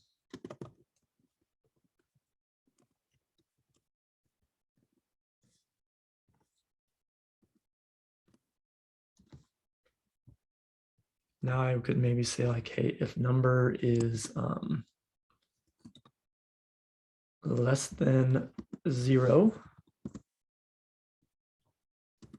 or I can just do my checks. Number is greater than whatever that 406.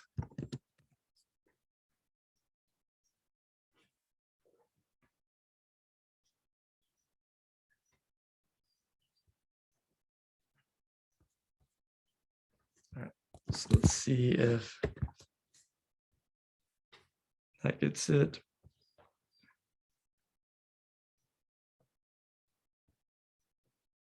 Invalid input.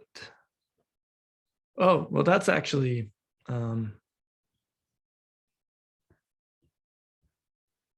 this is just throwing an error. Actually, okay, I'm doing my, but this is good because I'm actually handling my error wrong, but let's do this invalid input.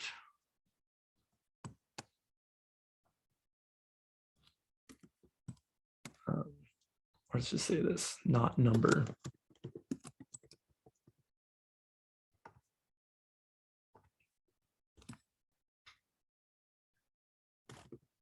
Not in range.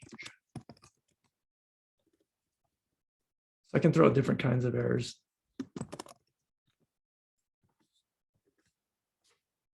See if these come out.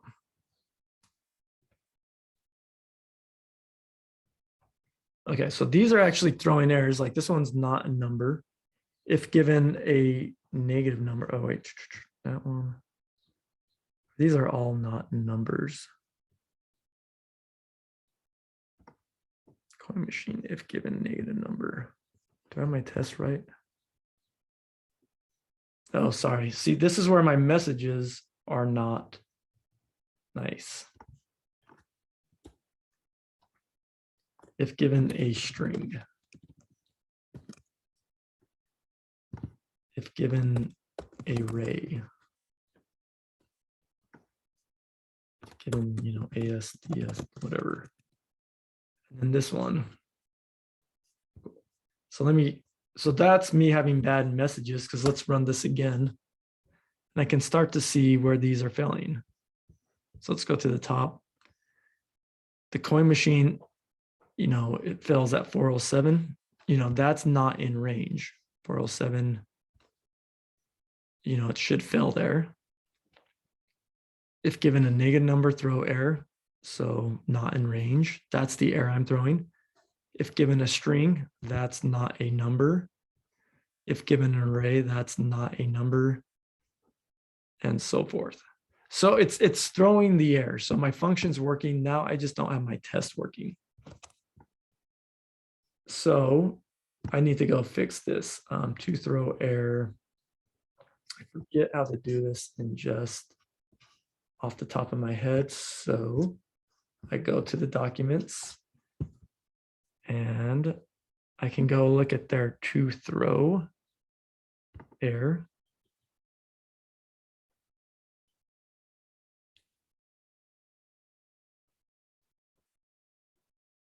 Yeah, and because these ones are a little, you throw it in a expect, you have to like call it in a callback function. So it's a little weird syntax. So let's just do this. So I actually, let's just get one of these working. So I'm going to comment out these ones.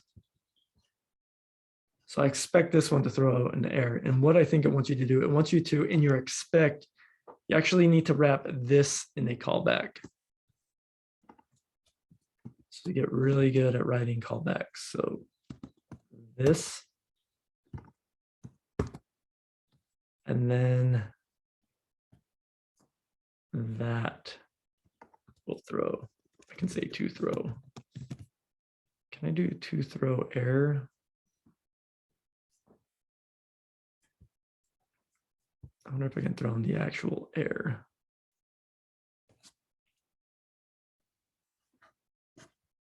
All right, let's see if that one works. So what I had to do is wrap the function call in a function. So I had to wrap this in a callback. See if that does it. There we go.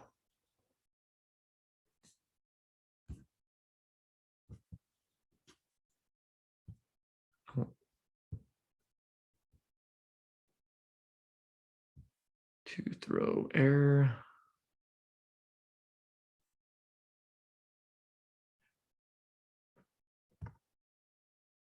There's probably a way to match the error, but that is how I can, check to see it's throwing the error. If I can like throw this in a string.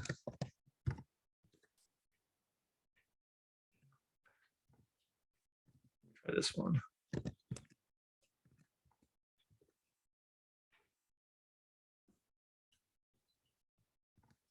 I wanted to like throw it that if I could pass in the specific error that it was throwing.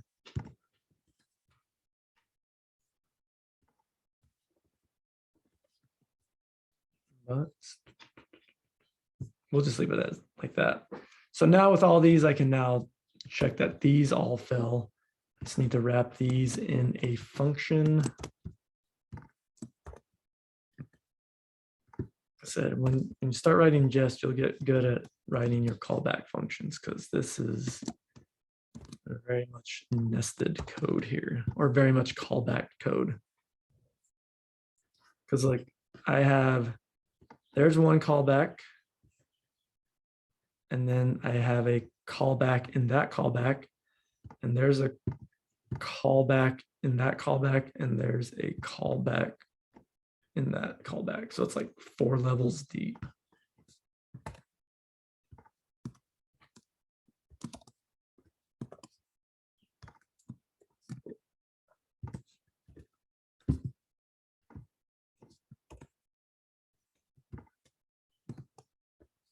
Pretty good, right?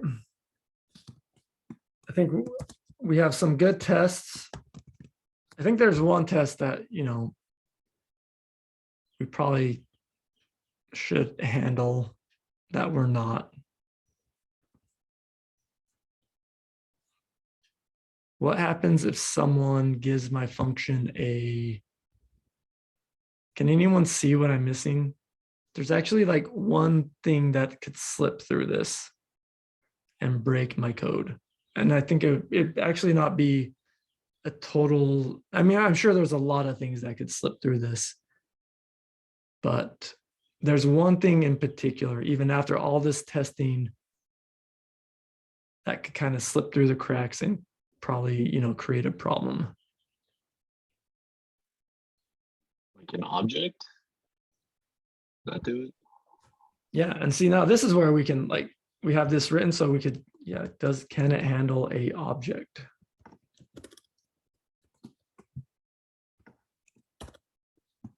See, and we can just like, now that we have kind of have this set up, we can just add tests pretty easily.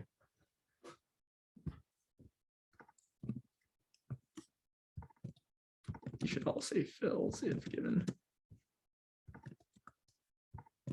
And just if then yeah, I'm just trying to show like why testing is hard. Because I think this is actually, yeah, not the thing I'm thinking of is not that far off from maybe being used. And that would be what happens if we give it, and I'm not sure what would happen, but what happens if we give it a decimal number?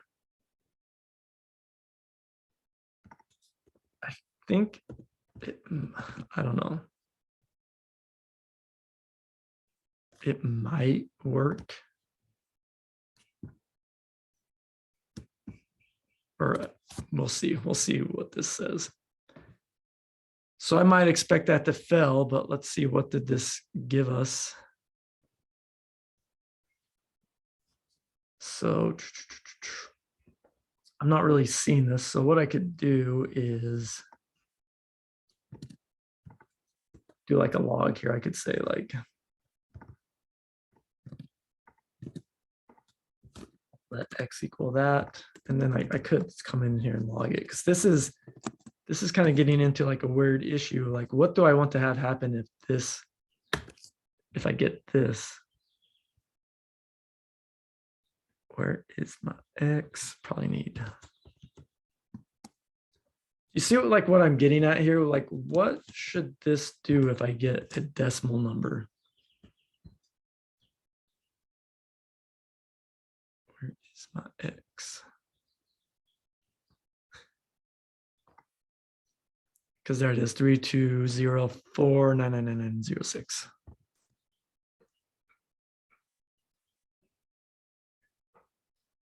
And that breaks. So I've now found, you know, something that I didn't think of. What if a decimal number?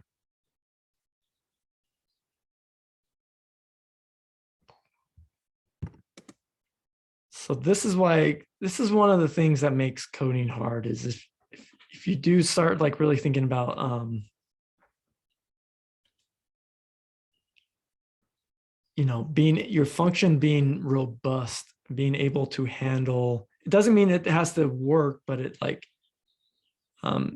it just needs to handle input. And you see how this is like, this is not like a valid response, because what is 4.9006 pennies?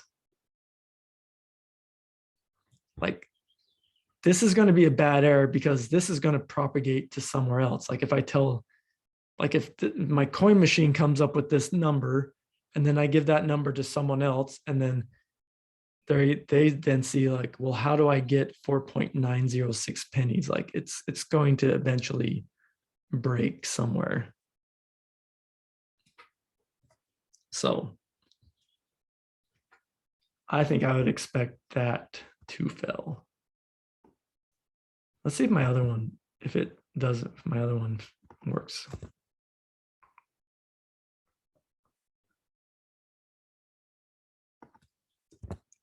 So I'm gonna test my other function. See if that one.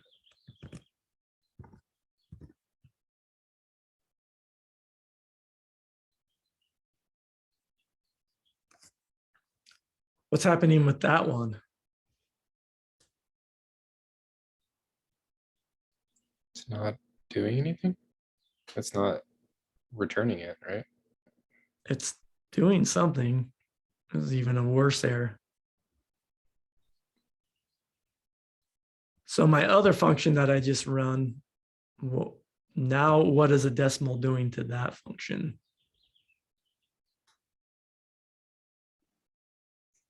Is it running it again, but with the decimal?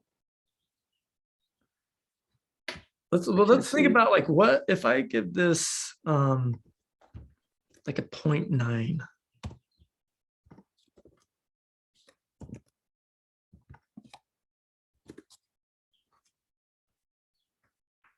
Let's think about what's happening with this function when I give it a 0.9.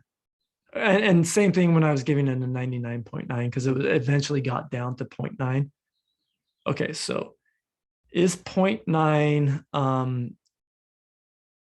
not equal to 0? Yes, it is. It's not 0. So then what am I doing? I'm just getting stuck. I do a number minus equal 1. So now it's negative. Now that number is just becoming negative. So I'm actually getting stuck in an infinite loop with this one. That's what's going on there.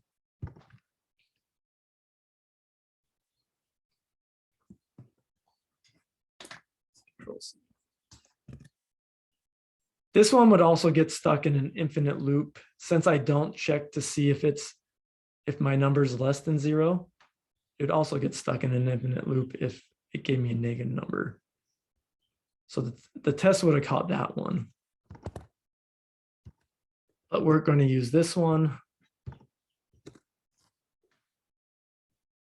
So yeah, I think I'd want this to fail.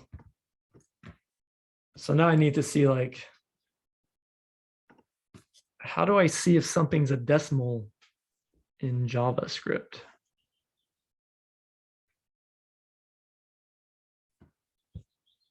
That's a math question. Does anyone know how to do that? I'm trying to think.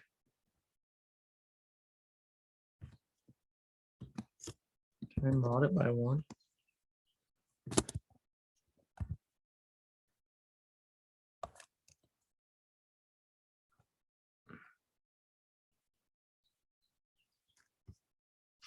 Dang, I don't know. I can't think of that right now. How to see if number is decimal JavaScript. Why can't I think about that? There's got to be a math way to do that.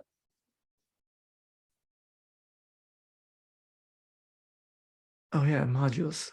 It is if it doesn't equal 0. Oh yeah, okay, that's it. That's what I was doing. It's like, okay. So any whole number, modulus 0, modulus by 1 should be 0. Or sorry, any integer. But any integer with a just a decimal number will not be 0.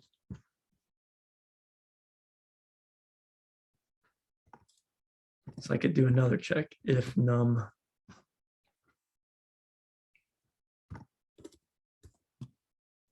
mod 1 does not equal 0. And this would be not a integer.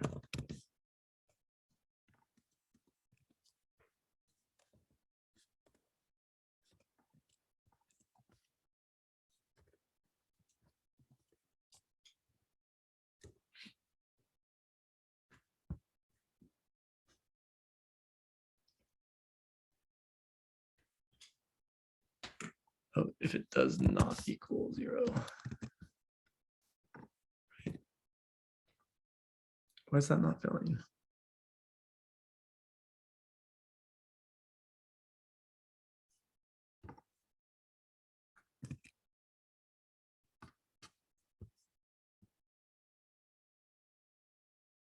Oh, not type of, sorry. I don't need this type of there. So if the number modulus 1, if it does not equal 0, it's not an integer. How is that still filling?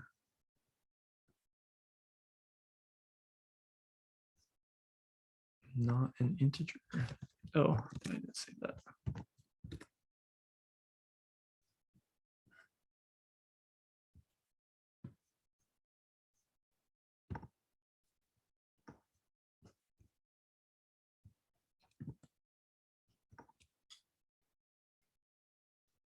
That is, where's that filling still? Is that really filling if I give it? Oh my gosh. Okay, let me check this. Okay, I feel like that one passed, but this one didn't.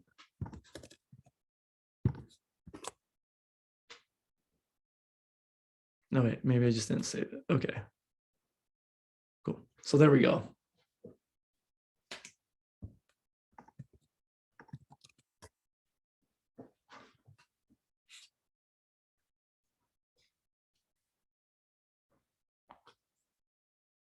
Now, normally, like for like a function like this, you might not test it this thoroughly.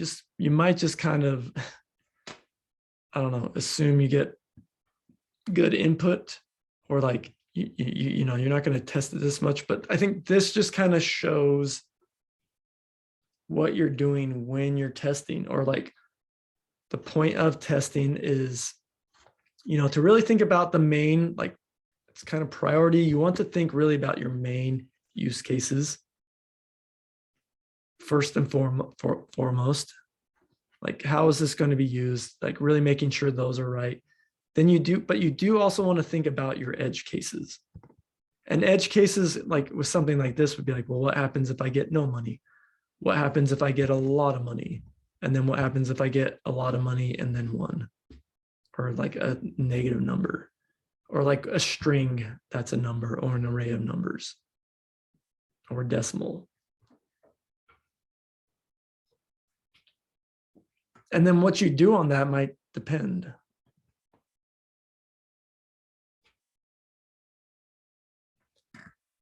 Because maybe this should equal like an array of strings with the total, but anyway.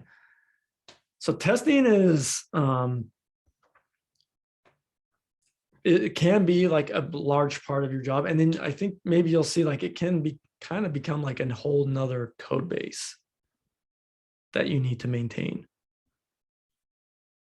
But the good thing with this is if someone, you know, comes into my code or comes into the code base, and for some reason, because this happens all the time,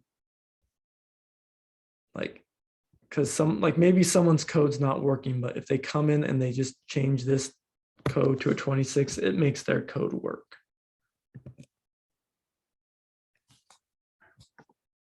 But then that's going to break the tests.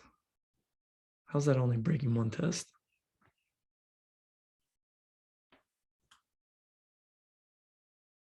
But it was enough to like find it.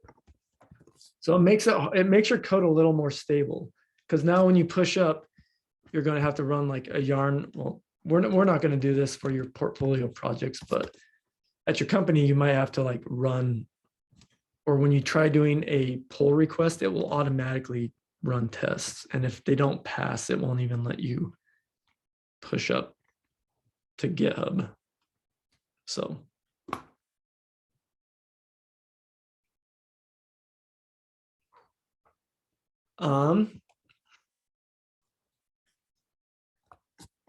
We'll probably do some more testing stuff in general. I just kind of wanted to get you just, this is like a high level, and this week is going to be very much high level. It's not going to be so much in the how to do it. It's more just to trying to get you to think about why we do it, and kind of creating that like little part of your brain that's like thinking like a QA engineer.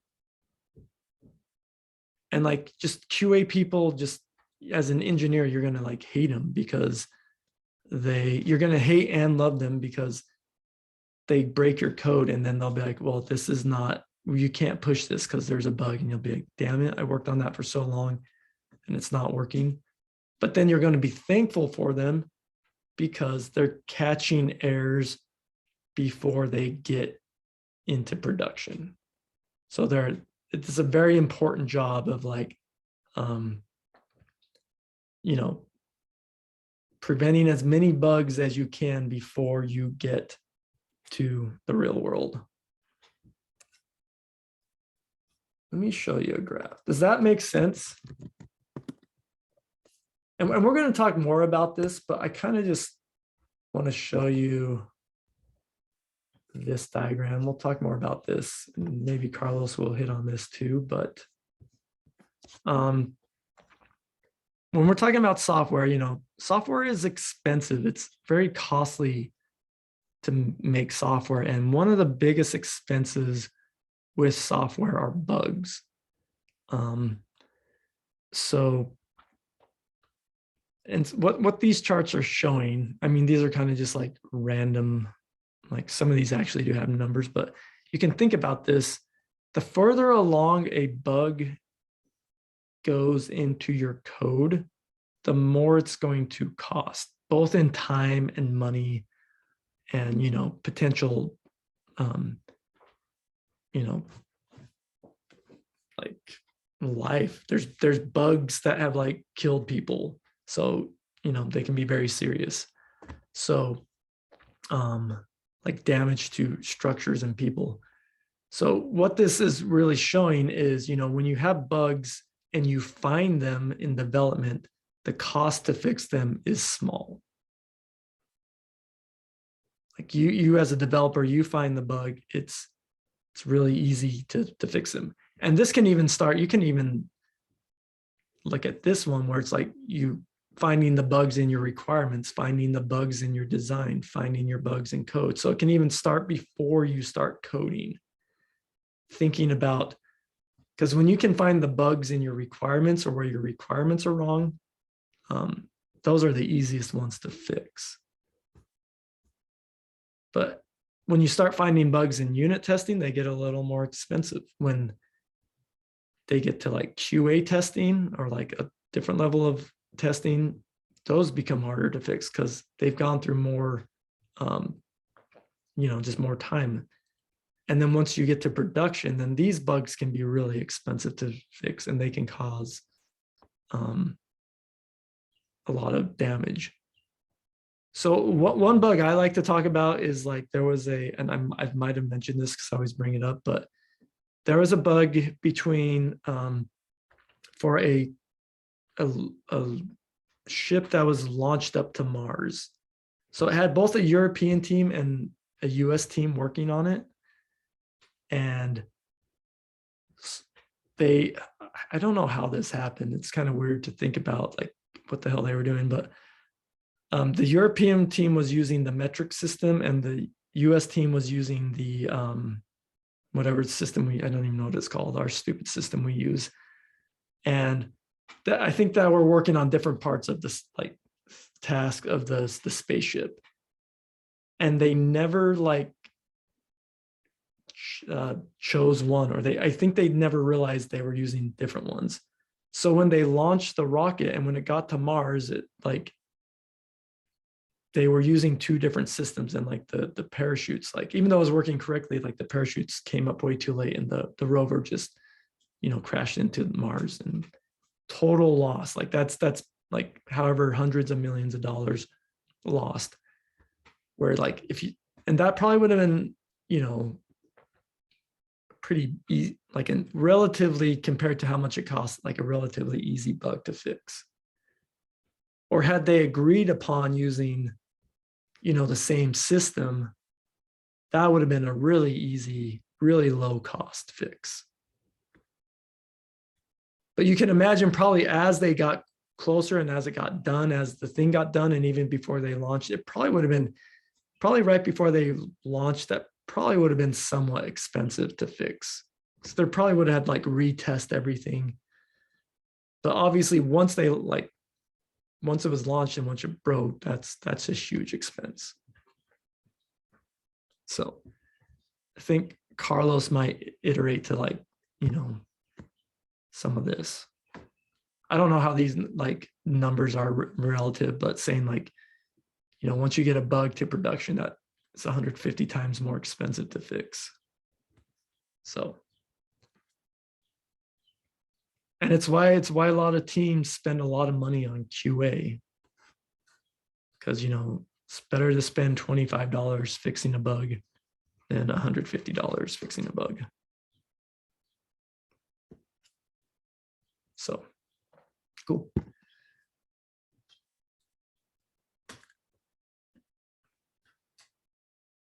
But yeah, I'd say we can go ahead, take lunch.